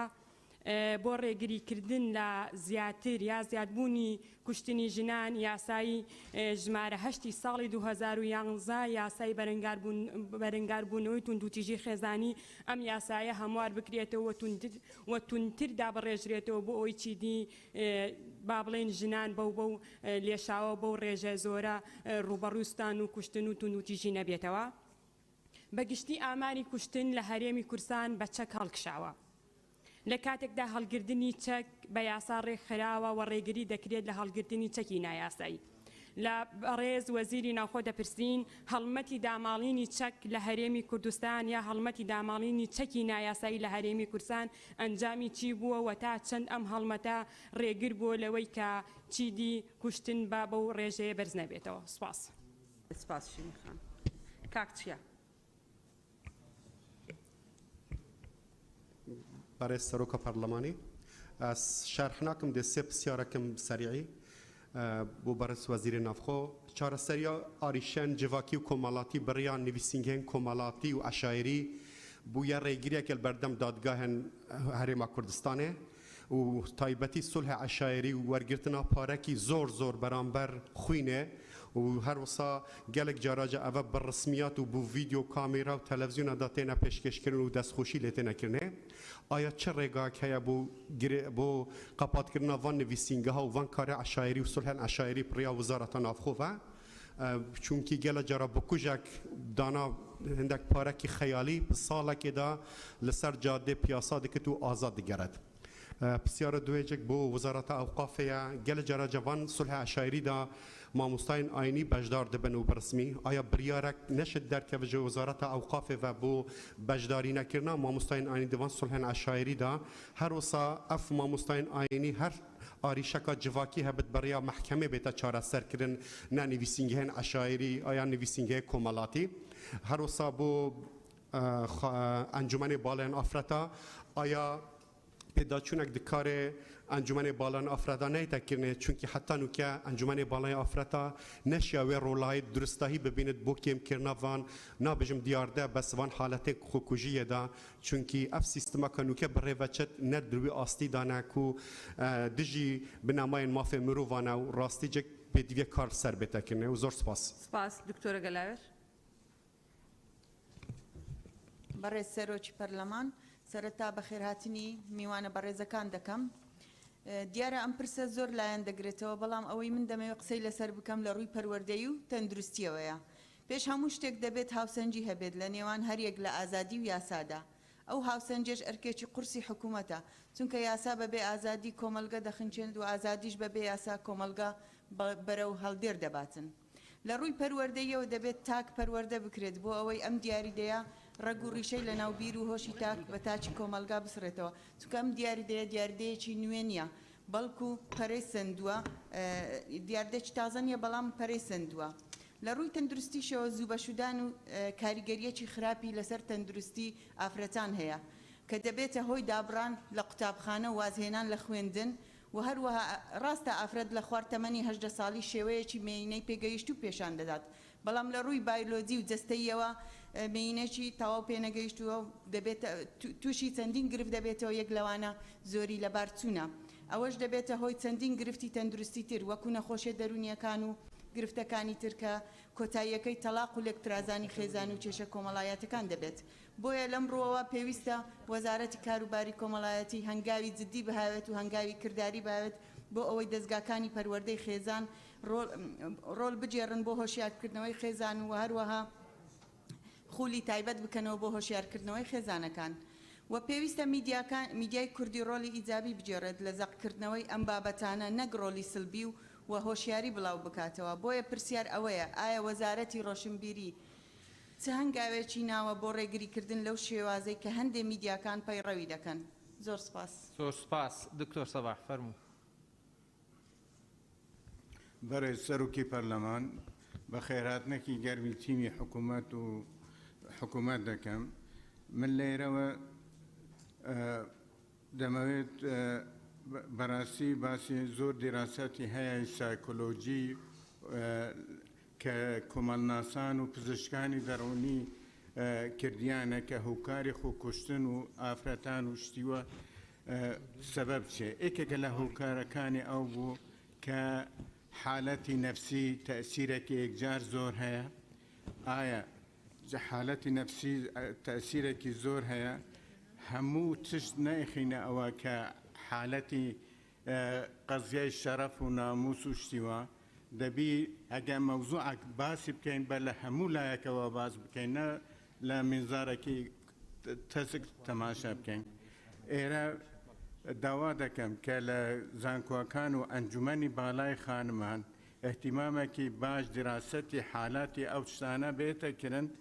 و چارەسەری ئەو شتانە چیە بێتەکردن داواش دەکەم بەڕاستی کە دکتوری دەرونی و کۆمەڵنا زۆر زیاتر ینی لەو خانانە کە مەشاکلی ئافرەتان تێدا هەیە ئەوە هەیە سەردانیان بکەن چونکی بەڕاستی ئەوە دەبیتە ڕێگر بۆ کەمکردنەوەی ئەو حالەتە زۆر سوپاسان دەکەم. زۆر سپاس کاک هیمداد فەرموو. بەناوی خوای گەورە بەڕێز سەرۆکی پەرلەمان پێشەکی بەخێر هاتنی تیمی حکوومەت دەکەم سەبارەت بە تند و تیژی دژ بە ئافرەت و دیاردەی کوشتن و کوشتنکاری و لە ڕاستیدا کێشەیەکی کۆمەڵایەتی گرنگە و دەبێ بە جددی کاری لەسەر بکرێت و حکوومەتیش بەڕاستی دەبێ پلانی هەبێتن پلانی بەدیلی هەبێتن کورتخایان و ناوەڕاست و درێژخایان زۆربەی ئەو قسانەی کە من دەمەوێ بیکەم هاوپیشەکانم کردیان بەڵام چەند شتی گرنگ هەیە یەک لەوان یاسایە یاسا دەبێ یەکسان بێ یاسا دەبێ بۆ هەموومان بێتن یاسا دەبێ سەروەر بێ دووەم سڵحی عشایری بەڕاستی زۆر دیوەخانە هەیە ئەو ڕۆکە جێگای محکەمە و محکەمە کاری گرتەوە بۆیە وەزارەتی ناوخۆ و بۆیە حکوومەتی هەرێمی کوردستان دەبێ هەنگاوێک بۆ نەهێشتنی ئەم دیاردە بهێنێ و دیاردەی چەکداری زۆر جار ئێمە جێبیز دەبین زۆر جار دەبینین کە ئیجراعات دەکرێت بۆ ئەوەی کە دیاردەی چەکداری نەمرێ کە ئێستا 2021 کە دەبینین زیاتر دیاردەی چەکداری زیاتر بووە من پرسیارەکانیشم بە هەمان شێوە هەم وەکو ڕوونکردنەوە هەم وەکو پرسیار زۆر سوپاسان دەکەم زۆر سپاس کاک محسن برای سەرۆکی پەرلەمان خێراتنا شاندە حکوومەتت بکەین دیتنێت یاسایی و هەروەسا دینی هەروەسا کۆمەڵایەتی دیاردان حالەتی خۆکوشتنê کێشەیەکە دەرونیە هەرێما کوردستانê یانجی کوردستانê گشتî etmêjûyê da ev حالەتە حالەتێکê namû bûye ûskarman ku rojhilatnaseke destpêka sedê bîstê tête menteqa Mukuriyan û vekolî li ser keltûr û folklorê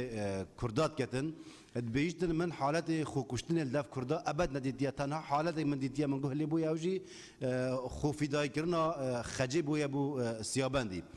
belam sal bu salê ev rêjeya zêde bûye dîfon amarêt evrike li berdestê me sala 2009 haletê xwekuştinê salekê da an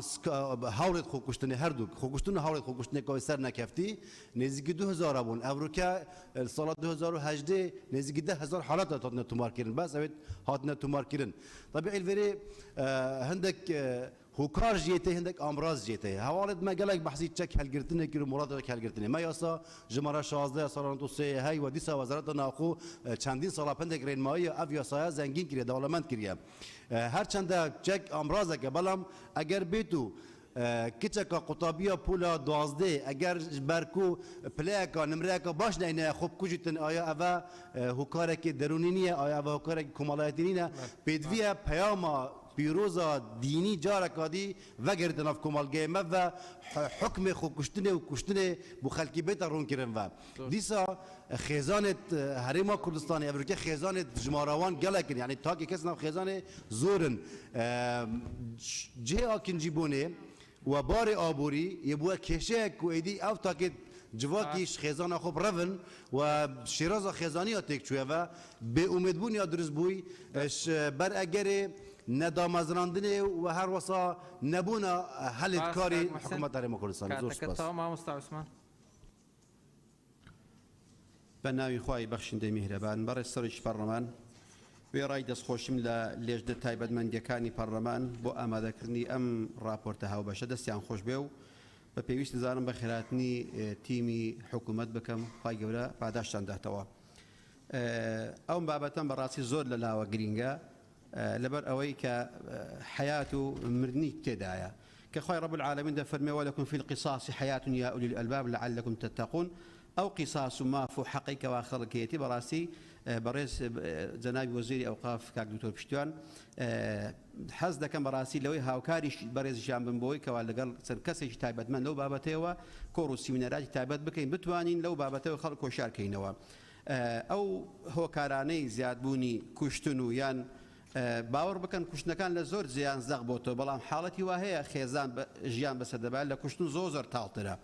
بەهۆی ئەو بەرنامانەی کەوا ئێمە ئاین پێشکەشیان دەکەین خەڵکێکی زۆر مەزلوم پەیوەندیمان پێوە دەکا لەوانەیە باوکی کەسێکی نەبێتە تەشیر کەسێکی گەورە بێ یان کەسێکی ئاینی بێ یان کەسێک بێ بەڵام بەداخەوە لەبەر ئەوەی کەوە دەستور و تەقالیدەکەوای لێکردووە کە بە ناوی غەسل العار بێ بە ناوی ناموسکرینەوە بێ ئەوەش لەو هۆکارە دەبینەوە کە جیاوازی ئاینی زۆرینەی دانیشتوانی هەرێم و ئەو سیستەم و حکمڕانی کە لە هەرێم بەڕێوە دەچێت کە سیستەمێکی غەیرە ئیسلامیە پێم وایە کە ئەو هەموو مۆدێر و ئەو هەموو بابەت و ئازادی ڕەهایی بە خەڵک دراوە خەڵکەکە لە ئاست تەقەبولی ئەو پێشکەوتن و تەقەدمەدا نەبووە کە بتوانێت ئەم هەموو پێشکەوتنە بە کاتێک هەزم بکە کە کاتێک کچەکەی لە ماڵەوە دەردەچێت بە ئاخی دەرەجە مۆدیر و کە دێتەوە باوکی دەیبینە پێی ناخۆش دەبێتە کێشە و هەرایان بەرە دەبێتە لەگەڵ ڕێزم بۆ هەموو لای دەبێتە مایە دڵپیسی چ پیا و لە ژنەکەی خۆی چ باو لە کچەکانی خۆی بۆیە من پێم وایە ئەو کۆڕ و سیمینارانە بکرێنەوە کۆڕ و سیمینارات بکرێتەوە بۆی کەوا خەڵک ڕۆشنبیر کرێ خەڵک تێبگەیەندرێ بە گومانێک بە تەلەفۆنێک بە مەسیجێک مامۆستاگەر بەڵێ نیو دقیقە ئەگەر لەبەر وەختی برادرانی تریش بەڵێ لەسەر نامەیەک یان لەسەر تەلەفۆنێک یان لەسەر سەیری درامایە کراوە بەڕاستی خەڵک کوژراوە ئەوە قەتڵە ئەگەر بتوانین لەو حاڵەتە ئەو کەسەی قاتیل بوو بە ئیجراعاتی خۆی بگەێنین ئەو شتە کەم دەبێتەوە سوپاس بۆ ملات کاک دیاری بەڕێسەرۆکی پەرلەمان بەشێکی زۆر لە سەرنج و تێبینیەکان هاوڕەکانم وتیان نامێت دووبارەی کەمەوە و ناشمێ کات بکوژم بەڵام دەمەوێت هەندێک بابەت هەیەبیان چۆڵێنە بەرێز وەزیرە ڕۆشنبیری بابەتی تیکتۆک لە تۆڕە کۆمەڵاتەکان و سۆشیال میدیا یعنی یەکێکە لەو بابەتانەی ئێمە گەر بمانەوێتم کۆمەڵگەیەکی تەندروست و کۆمەڵگەیەک با بڵین مۆدێرن بێتەوەی کە ئێستا ڕوبەڕوومان بۆتەوە لە حاڵەتەوە بۆ بە دیاردا بۆ چارەسەرکردنی بەشێ لەمانە تیکتۆک یەکێکە لە هۆکارە سەرەکیەکان بە بڕوای بەشێکی زۆر لە شارەزایان یعنی وای لێ هاتووە بە جۆرێک ینی ئینسان شەرمەکات بچێتەوە تۆڕە کۆمەڵایەتیەوە بەشێکی زۆر لە مناڵەکان بۆ زانیاریتان یعنی مناڵ ئێستا وای لێ هاتووە هەندێک مناڵ بڕۆسەیری کە ڤیدۆی دایکی ئاگای لێنێ بۆ نمونە ڤیدۆی دایکی یان ڕۆژانە کە لە ماڵەوە ڤیدۆکان بڵاوە کاتەوە چەندین شتی دیکە و چەندین خەڵک کڕین و فرۆشتن و ئیلا ئاخیریهی مۆزوعی پەبجی هاین بەڕێز دەمەوێت بۆم بابەتانە باوەڕ بکەن بەپی ڕاپرسێک کە لەو ماوەی پێشوا ڕێکخراوێکی فەرمی کردوێتی بەشێکی زۆر لەو مناڵانی کە پەبجی دەکەن لەو کەسانی کە پەبجی دەکەن پێش 18 ساڵن و بەشێکی زۆریان پاریان لە دایک و باوکیان بردو بە شێوەی نادروست و زەلام هەبوو بۆ نمونە دوایی 10 دەفتەر دۆلار لە ئەکاونتەکە سەرفی کردووە دەفرۆشێتەوە بەوەندە و بەوەندە و بەوەندە و بەوەندە بەڕێز وەزیرە ڕۆشنبیری بابەتی ئەم درامە بیانیانە یعنی ئێوە چ پلانێکتان هەیە بۆی وا بکەن ئیتر هونەرمەندی خۆمان بەرهەمی خۆماڵی خۆمان بۆ نمونە بەرهەمی کوردی ئەمە هونەرمەندە باشەمان هەیە ئەو هەموو تێکست و سینارۆ شتە باشەمان هەیە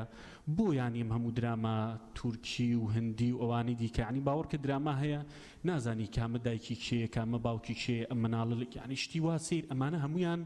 ڕاستەوخۆ کاریگەریان لەسەر ئەم کۆمەڵگەی هەیە بمبورە ئەگەر بەڕوخسەت عفوم بکەیت هەڵدەدەم زۆر کورتیکەمەوە یەک دو سەرنجی دیکەم ماوە بابەتی چەک وەزیری ڕۆشنبیری وەزیری ناوخۆ بەڕێز وەزیری ناوخۆ باوەڕ بکەن ڕیکلام من بینیوە بۆ چەک یەکێ لە هاوڕێیان لە گروپەکەی پەرلەمانتارانە داینابوو ئەوەندە جوان ڕیکلامی بۆ کات ئەوەندە خۆش ڕیکلامی بۆ کات حەزەکەی دوانێ پڕی هەر لە ناو چەکنینەکە داینی کەمتۆر شتەکە داینی سێری بکەی ئەمانە بۆچی ڕێگەیان پێدرێ شتێکی دیکە هیوادارم یانی مۆزیرانە بەشێکی زۆریان پەیوەندیدارن ئەم بابەتی کە زۆر باسی لێوەکرێت و لەم ساڵانە زۆر هەڵتەقیوە بابەتی لەگەڵ ڕێزم بۆ بەشێک لە باشەکانیان ئەم بابەتی مۆدێل تۆم کچە مۆدێل و نازانم ئەوانە جۆرێک لە هەڵا و جۆرێک لە یعنی چەمپی دروست کرد و ئەمانە لە کێوە بۆ نمونە بمبورە دەسانەی ترم بەرێ ئەخر لە وەختی برادرانی بنووسین بۆیان نووسە باشە گیان با وەختیوانە بڵێن سپاس بەڕێز سەرۆکی پەرلەمان من بەشێکی زۆری سەرنجەکانم لەلایەن هاوڕێیانەوە بەتایبەت لە گوڵستان خانەوە باس کرا نامێ بچمە سەری بەڵام ئەوەی کە ئێمە پێشنیاز یەکەین سەرنجە ئەوەیە کە ئێمە هەڵمەتێکی پەروەردەی بۆ ئەم مەسەلەیە بۆ ئەم پرسە لە ناو دام و دەستگا پەروەردەیەکانی ئێمە بەڕێوە بچێ وەزارەتی ڕۆشنبیری هەڵمەتێکی هۆشیاری گەورە لە ڕووی میدیاییەوە بۆ ئەم پرسە ڕێبخاوە ئەوەی کە لە هەمووی گرنگترە ئەرکی وەزارەتی ناوخۆیە بەڕاستی کۆتایی بەم بازاڕی کڕین و فرۆشتنی چاک کە ئێستا لە ناو ناوەندی شارەکان بە ئاشکرا دیاردەی کڕین و فرۆشتنی چەک بە دیەکرێ بنبڕ بکرێ پێم وایە ئەگەر ئەو سێلانە بگرین بەشێکی زۆری کێشە و ئەو مشاکلانەی کە ئەبنە هۆکاری کوشتن لە هەرێمی کوردستان کۆتایی پێدێ زۆر سوپاس. سپاس کاک یاسین. بەناوی خوددا بەخێراتنی وەزیرە بەڕێزەکان دەکەم بەڕاستی پرسەکی زۆر گرنگە یعنی من بەدڵ ئاز دەکەم ئەگەر مەجالم دەی بەڕێز سەرۆک پەرلەمان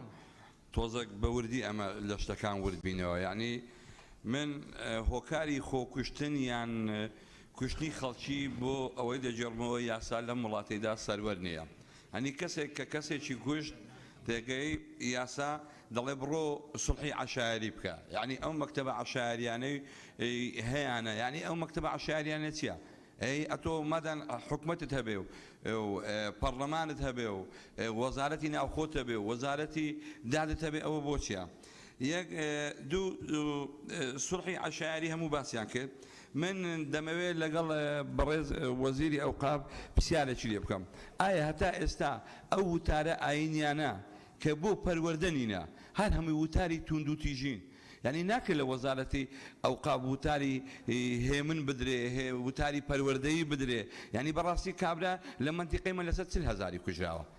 یعنی مرۆڤێکی گەورە لەسەر 40,000 بکوژرێ کە ئێستا گیرا و بەیانی سولحی دەکەن و بەردەبێ ئاخشتی وا چۆن دەبێ هۆکارێکی دیکە قەیرانی دارایی مەسەلەن بۆ نمونە لە شارەکەی من دکتۆرە خۆی کوشت دەڵێ ئەمن کە دەریشتم بمە دکتۆری دانامەزرێم یعنی ئەوەش هۆکاری چیکە بۆ بەڕێز وەزیری ڕۆشنبیری یعنی بەڕاستی مەجموعە کەناڵێک دانراون یعنی بەڕاستی پیاو شەرم دەکەم من پێم خۆشە بزانن من تەلەڤیزۆنم لە ماڵێ نییە من بۆ خۆم تەلەڤیزۆنم لە ماڵێ نییە پێم شەرمە ماڵ و منداڵم چاولە و کەناڵانەکە ناشتوانم ڕێیان لێ بگرم یعنی بەجددی حەقویە سنوورێکدا من لێ شتێکی دیکە زۆر گرنگە کە ئێمە هەر هەمومان لە ڕاستە خەڵک دەنجی پێداوین بەڵام هەر کەسە و کادیری حیز بچین ئاشتەوایی حیزبەکان لە سەرەتای بەرەی کوردستانی بە ئاشتەوایی هاتن زۆر جوان بوو یعنی ئەوەش هۆکارێکی ململانەیە یعنی یاسین دەست خۆشگیان وڵای یەک خاڵی دیکەم ماوە ئەگەر ئەخ لەبەر وەختی برادرانیتیش بۆیان بنووسە سەروان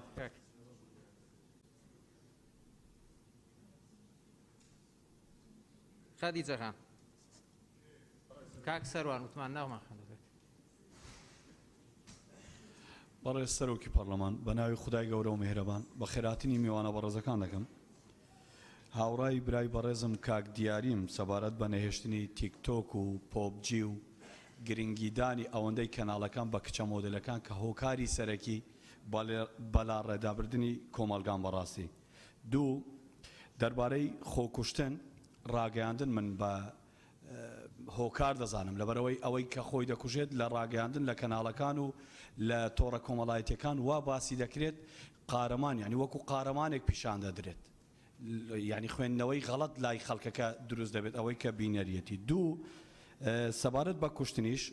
هاوڕای هەموو ئەو هەواڵانم کە تاکو دیوەخانەکان بەدیلی دادگاکانن ئەوە حاڵمان دەبێت ئەوە دوو سێعفو لە ئەو هۆکاری لێکترازانی خێزان و خۆکوشتنی ئافرەتیش ئەمن 150 بۆ ئەو ڕێکخراوانەی ئافرەتان و ژنان دەگەڕمەوە کە لە جیاتی لێک نزیککردنی پیا و ئافرەت بێت لێکتری هۆکاری لێکترازانن ئەوانش بەڕاستی ینی پێم سەیرە ناوی ڕێکخراوی بەرگریکردن لە مافی ئافرەتیان نەخۆناوە کەچی هۆکاری لێکترازانن ئەوەی تریش دەمەوێت لە کۆتا بیڵێم ئێستا جەلسەمان کرد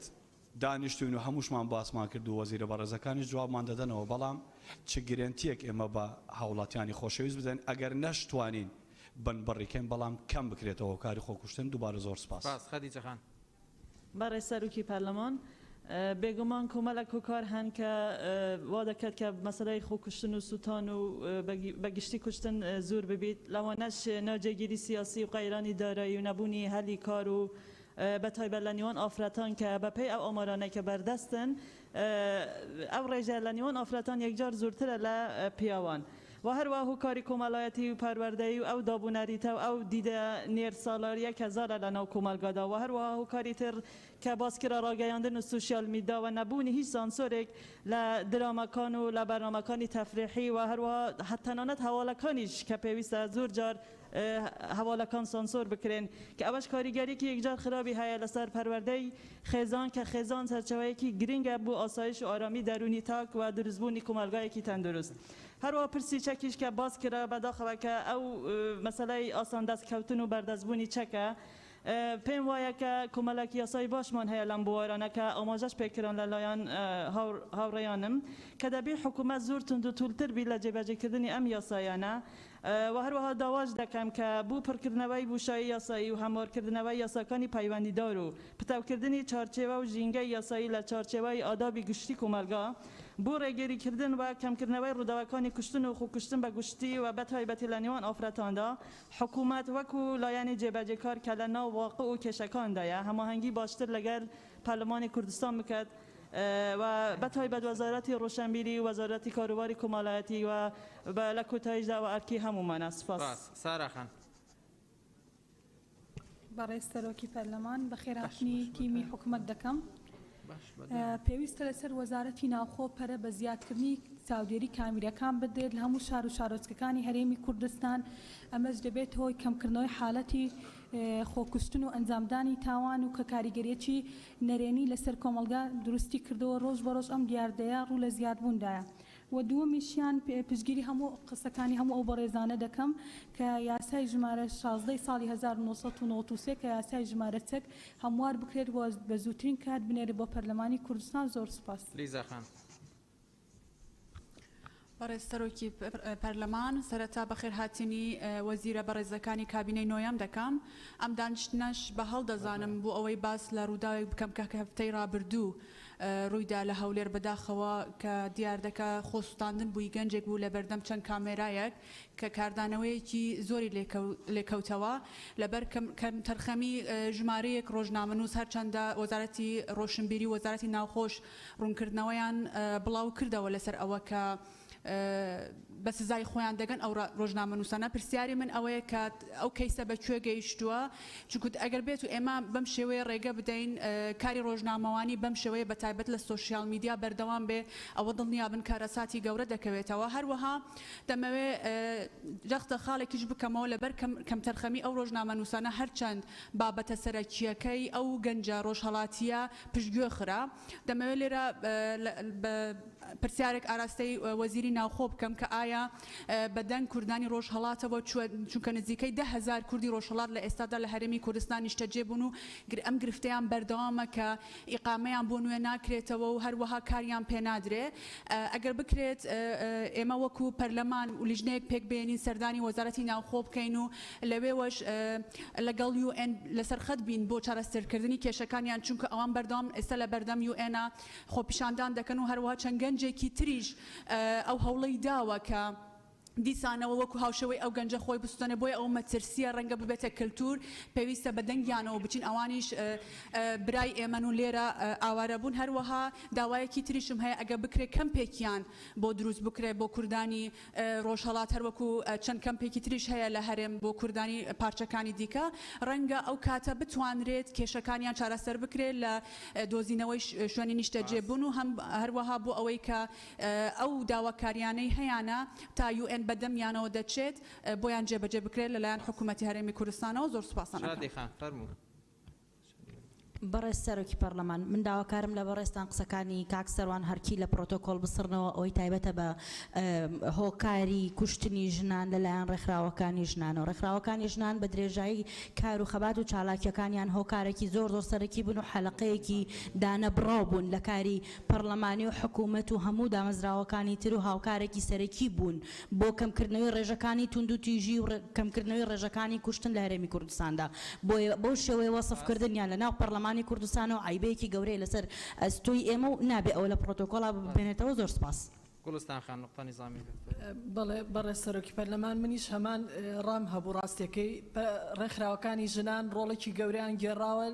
لە بەدەستهێنانی مافەکانی ژنان لە بەرزکردنەوەی ڕێژەی بەشداری ژنان لە کایە سیاسیەکان لە وشیارکردنەوەی ژنان لە کۆمەڵگادا بۆیە مای قوبوڵ نییە کە بەڕاستی ینی هەندێک تاوان کە ئەنجام ئەدرێت لە کۆمەڵگا بیخینە ئەستۆی ڕێکخراوەکانی ژنان بۆیە من داوا ئەەکەم ئەو بڕگەیە لە قسەکانی کاکسەروانی بەڕێز بسەڕێتەوە زۆر سپاس. سپاس بەڕێزان بۆ هەر قسەیەکە ئەکرێ ئێوەی بەڕێز کە مداخەلەکە نەبێ بەرمەبنای داتا و لێکۆڵینەوەیەکی ورد بێت چکە ئێوەی بەڕێز ئەندامی پەرلەمانی کوردستانن ئێوە بەدەرن لەوەی کە وەکو چالاکوانێکی مەدەنی وەکو ڕۆژنامە نووسێک یان وەکو هەوڵاتیەکی ئاسایی چکە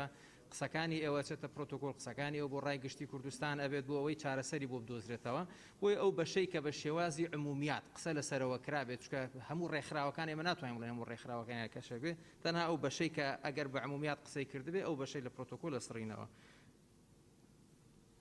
بەدرێ خان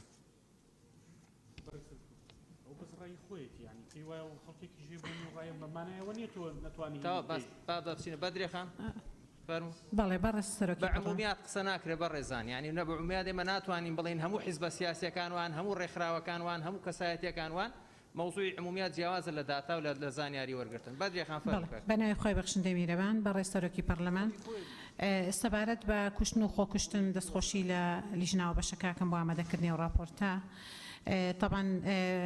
ئەو بابەتە ئێمە کە بەڕاستی زۆر هەڵوێستەما لەسەر کردووەوە وەکو لیژنەی هاوبەش ئەوەی کە ڕووە کاتە ئەو بە ڕێزانە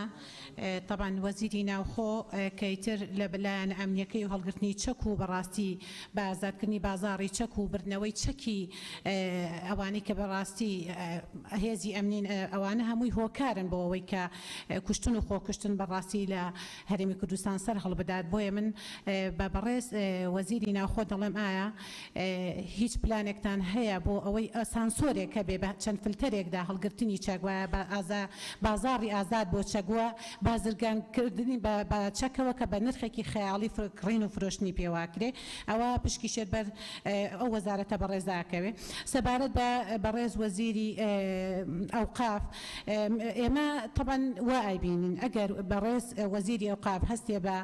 بۆ نمونە بە یەک پاکێج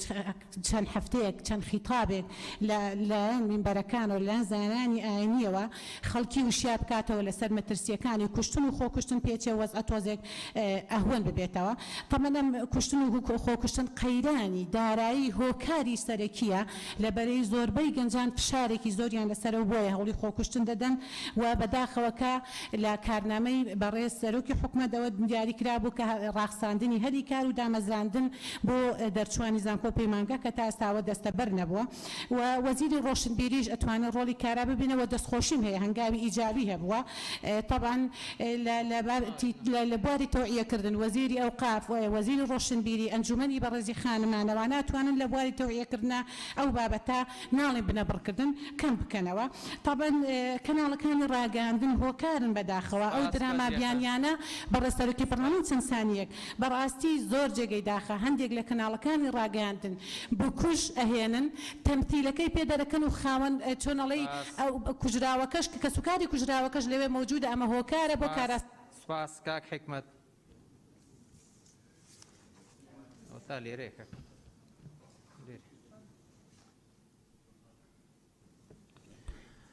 بەرێ سەرۆکی پەرلەمان خێرهاتنەکە گەرم ئەلشاندێ حکومەتە هەرێما کوردستانێتکەین مژی پێ باشە و ئەو یاسای ژمارە 16 یەکول ساڵە 1993 هات یەکێکردن بێتە هەموارکردن و gelek xalet heye ku lijna navxoda jî me dest nîşan kirîn min nevê tilverê ez îşaretê wan xala bidim çünkü rast e yasayekî têr û tesel e belê bo wî serdemî gel vî serdemî naguncîtin hokarê dîtirê yê xwekuştin yan jî kuştina yan jî tundutîjî gel afretê hat têtekirin ez hokarê serekî bînim torî civakî و ڕاگەهاندن یعنی بحقیقت برادێکی بەحث کرد و تۆڕن جوانکی یانژی حتا ڕاگەهاندنێت فەرمیژی ئەو کەسێ یعنی قەشەکە لە دەرێ بکەن مەمنونە چکە برادران قسەکە فەرموو ئەوەکی بەتەڵێکی تێتە نیشادان ژبارندێ ئەس يعني پێشنیارت کەم و حکومەتە هەرێمە کوردستانی پەرلەمانی کوردستانی سەربی بابەتی گەلێکی بسەکنیتن بڕاستی تۆڕێت کۆمەڵاتی يعني ڕۆڵێکی گەلێک خراپت بینن نە هەمی یەتای ڕۆڵێت باشی بینن بەس با ئەبێت مەسەلا و نیشادانا ئەبێت خوات کوژنانجی کوشتنێت کەن ئەس حەزکەم جدی لەسەر بسەکنن یادی ترێ مەسەلا بلام واقعی بین يعني ئەمێل روشالات نافراز دادجين ودور بريت مع العراق وتركيا وإيران وأم يعني كومالجاك عشيرين عشائرين مثلا يعني وقت كيشتنا حل كرن بكومالاتي تشتكي درست از بينم بل عين وقت دا قانون يعني تش سزايد خو كم نكتن او كيشت كتنا چاره سر کردن برکا کمالاتی بتنه بو ناف بیناوی خالقی دا بیتن کو کشا ماستر لینیتون زور سپاس سپاس کاحیم کاک شاخوان بس يقول لجنة تايبت من برزان اگر توزيك زيادة در فردان برزاني تر باشتره بفرمون برای سروچ پارلمان من آمارێکم لە بەردەسە ئامارەکە لەسەر مانگی ڕابردووە یعنی ئەگەر ڕۆسەتم بیت لە مانگی ڕابردوو لە کوردستان 12 کەس کوژراوە 3 کەس لە سلێمانی 5 کەس لە هەولێر 2 کەس لە دهۆک و 2 کەسیش لە ڕاپەڕین ئەوانەی خۆیان خنکانوە 4 کەسن نەفرێک لە هەولێرە نەفرێک لە سلێمانی کەسێک لە دهۆکە و کەسێکی لە ڕاپەڕینە ئاماری کۆی ڕووداوەکانی کوشتن و خۆکوشتن لە ساڵی ڕابردوو تەنها 25 کەس بووە بەڵام بەراورد بکەیت لە ینی ساڵی ڕابردوو بە ئەم ساڵ تقریبان ئەگەر بەراورد کرێ ئامارەکان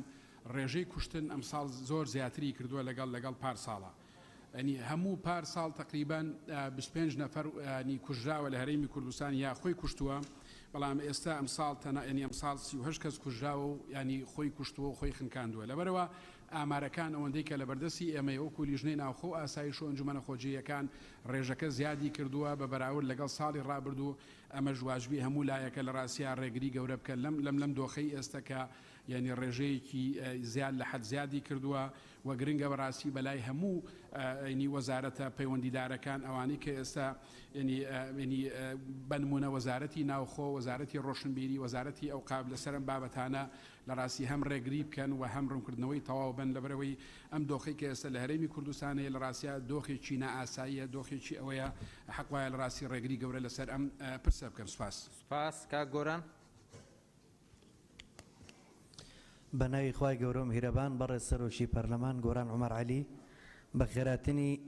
سەرجەم وەزیرە بەڕێزەکانەکەم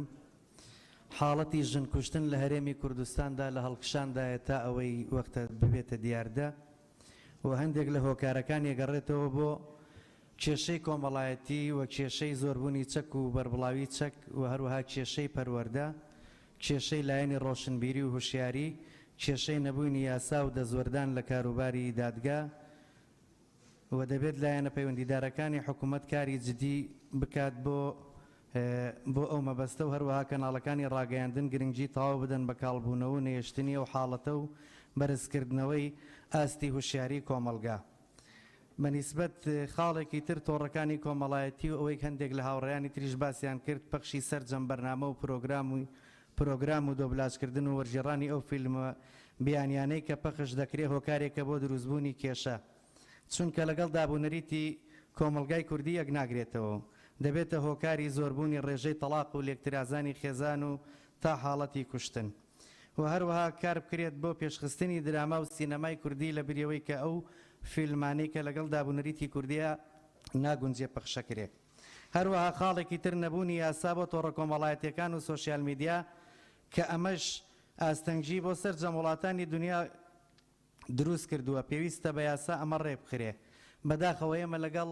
هاوڕێیانمان لە لیژنەی ڕۆشنبیری کارمان کرد بۆ دەرچاندنی یاسای میدیای ئەلکترۆنی کە بۆ ڕێخستنی سۆشیال میدیا هەڵایەکیان دروست کرد لەسەرمان تا ئەوەی کە یاساکەیان پێڕاگرتین هیوادارم لە ئایندەیە و یاسایە بێتەوە لیژنەی ئێمە و کاری جدی لەسەر بکەین بۆ بەرگرتن بەو کێشانەی لە ناو سۆشیال میدیایە ڕوئەدا و ڕێخستنەوەی سۆشیال میدیا و تۆڕەکانی کۆمەڵایەتی و زۆر سپاس کاک جەلال پەرێشان فەرموو زۆر سپاس بەڕێز سەرۆکی پەرلەمان بە خێراتی شاندی حکوومەت و ئەنجومەنی خانمان دەکەم بەڕاستی من دەڵێم سێشت کۆنتترۆل بکرێ هەموو شتێک بەڕاستی بە دڵی هەموو لایەک دەبێ کۆنتترۆلکردی بەشێک لەو دیوەخانەیە زۆر بەڕێزەوە مامەڕ دەکەون ئەو دیوەخانانەی کەوا سولحی عشایری دەکەن کۆنتترۆلکردنی میدیا بەڵام بە 100% کۆنتترۆل بکرێ و هەروە کۆنتترۆلکردی بەشێک لە مەلاکان بەشێک مەلا هەیە کچی قاسر مارە دەکە هەموو مەلای ڕێزدارن و من دیفاع لە وەزارەتی ئەو قافیش ناکەم بەڵام خوتبەکان هەفتانە بۆیان دێ زۆر بە نەرمی بەڵام مەلا هەیە ئیلتزام ناکە ئەو وەزارەتی ئەوقاف کردیتی زۆر جێگای ڕێزە من لە بەڕێز وەزیری ڕۆشنبیری دەپرسم 30 کەناڵی ئاسمانی 127 کەناڵی لۆکالی 145 رادیۆ دەیان و هەزاران پەیی سۆشیال میدیا کاریگەری پێمان خۆش پێوە ناخۆشوی دەبێ بۆ نمونە چۆن سۆشیال میدیا کاریگەری نابێت کچێک ناوی لاتەشە برندل بە هەمووتان دەزان ساڵی 2007 خۆی کوژ لە بەریتانیا هەرزەکار بوو لە وێبسایتی بیبۆ بڵاو کرایەوە زیاتر لە 20 کچ لە خلال 11 کاتژمێر خۆیان کوشت بەس چاویان لەو کچە کردەوە وەکوو بە پاڵەوان نیشانیاندا سۆشیال میدیا ئێمە ئێستا هەمان ڕۆڵ دەبینی بەس بەوەی فۆلۆوات و پایجەکانیان زیاتر بێ ئەتیباری هەبێ ئەو کارە ئەنجام بدەن یعنی کارەساتە بەڕاستی ئەو کات بەریتانی هەژە لە ئازار ئێمە کچمان هەیە خۆی دەخنچێنی خۆی دەسوێنی لە سۆشیال میدیا ئەو دیمەنانەی بۆ نەقل دەکرێت ئومێد دەکەم بەڕێز وەزیری ڕۆشنبیری تخوا کاکێ منم یەک دقە قسەم نەکردیە یەک دقە ئەڵمانیا بۆ عیبلاقی خۆی سێ تەلەڤیزیۆنیە ئێمە لە کوردستان ئەو هەموو تەلەڤیزیۆنە بەڕاستی کارەساتە ئیجازە دەفرۆشێتەوە ئێستا بەڕێز وەزیری ڕۆشنبیری دەزانیت ئیجازە دەفرۆشێتەوە بەبەر چاوی هەمان تۆ مۆڵەت داوا دەکەی دەی بچێ وەزارەتی ناوخۆ خاوەندارەتی بدەنێ ئینجا دەچێ وەزارەتی ڕۆشنبیری بەبێ وەزارەتی ڕۆشنبیری 5 دەستی کردووە ناویشی گۆڕدراوە ئەوە کارەساتە بەڕاستی دەبێ بەڕێز وەزیری ڕۆشنبیری و ستافی ڕۆشنبیری کۆنتترۆلیکەن یەک بابەتی تر هەرچەندە لە بابەتەکە چمە دەرێ بەڕێز وەزیر ناوخۆ لێرە بەڕاستی دیاردەی داوا لێبر دەکەم ئەو سەرجی بەرەڵا ئێستا ئەمڕۆ 43 سەگم بینیوە لە گۆڕەپانەکان لە شەقامەکان دوێنێ پڕیان داوەتە مندارێک لە یەکێک لە گەراجەکان بەڕاستی بەڕێز وەزیری ناوخۆ دەبێ کۆنتترۆل بکرێ ئێستا هەموو شەقامەکانی هەولێر پڕی سەگ بووە ینی زۆر سەیرە ئەوە لە چێ دێ زۆر سپاس کاک ڕۆمیۆ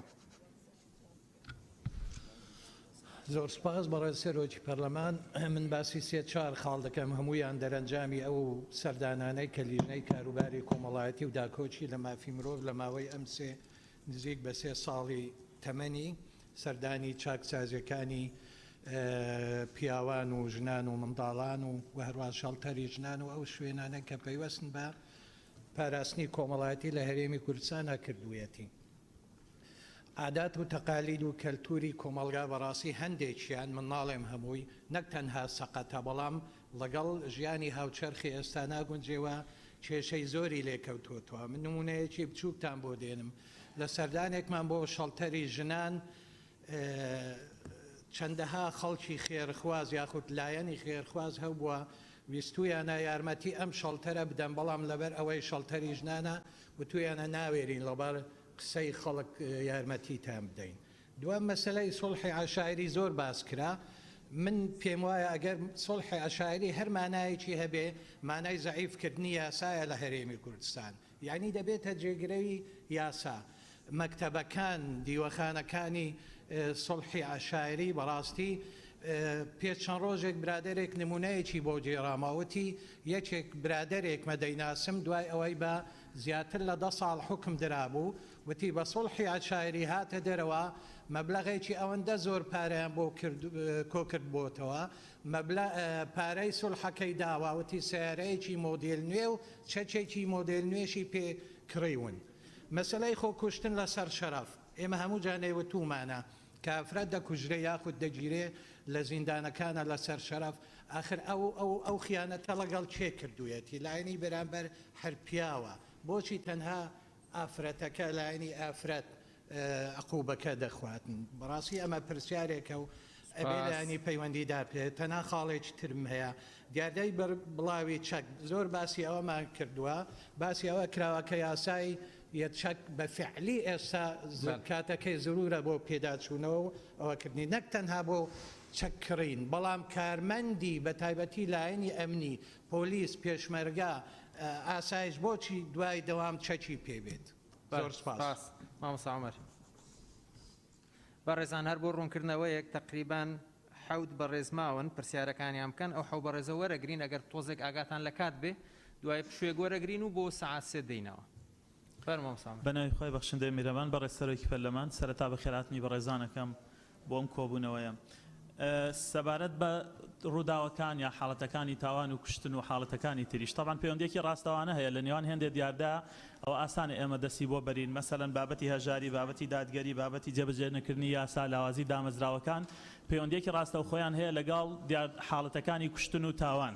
بەڵام پرسیاری من لەم بەڕێزانە ئەوەیە وەزارەتەکانیان چیان کردووە بۆی قسەیەکی زانستی پیشەیی بابەتیانە لەسەر و هەڵسەنگاندنێکی دروستیان هەبێ بۆ ئەم ڕووداوانەی کە لە کوردستان ڕوەدەن بۆ ئێمە بزانین ئێمە لەکوێی دنیاین و ئێمە خراپترین دۆخەکەمان یا باشتر و ئەبێت چی بکرێ ئەگەر لەو بارۆشتێکیان هەیە عزیز نەبێ بیخەنە ڕوو پرسیاری من بۆ بەڕێز وەزیری ناوخۆ دوو پرسیارە لە مانگی 12 ساڵی 2020 خۆپشاندان لە سلێمانی و ڕاپەڕین و گەرمیان ڕوویدا دە کەس شەهید بوون بکوژی ئەو کەسانە دادگا کاری یاسایی خۆی کردووە سکاڵیان لەسەر تۆمار کردووە تا ئێستا دەستگیر نەکراون هۆکار چیە وەزارەتی ناوخۆ ناتوانێت ئەو تۆمەتبارانە ڕوبەڕووی دادگا بکاتەوە خاڵێکی ترەوەیە کە لە پرسیارێک تر هەر لە بەڕێز وەزیری ناوخۆ لە 26/2/2021 ئەم ساڵ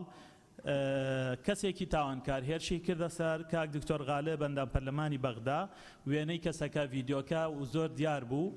ئەو کادوا باس کرا کە ئەو کەسە ڕای کردوتە هەولێر و پەنادراوە لێرە وەزارەتی ناوخۆ بۆچی ئەو کەسە تەسلیمی دادگا ناکە ئایا ئەوە ڕاستە کە لێرە لە هەولێر پەنادراوە یان نا پرسیارم بۆ بەڕێز وەزیری کار و کاروباری کۆمەڵایەتی سەبارەت بە ماڵەکانی داڵددان ئەمەیە ماڵەکانی داڵددان ڕۆڵێکی گەوریان هەیە بۆ پاراستنی ژنان ئەو ژنانەی کە لە توندوتیژی و هەڕەشەکان دەربازیانە بێ بەڵام بەڕاستی دۆخێکی زۆر خراپیان هەیە بۆهۆی نەبوونی بینایی شیا و وەستافی پێویست و ئەوان سەرڕای ئەوەی تاقی خۆیان بە تەواوەتی دڵسۆزانە سەرفەکەن بەڵام لەو ڕۆ کێشیان هەیە و بەڕێزی چی کردووە یا لەمە دوات چی ئەکا بۆ دەستخستنی هاوکاری ئەنجومەنی وەزیران بۆ ئەم بابەتە ڕاستەکەم سەرچنارخان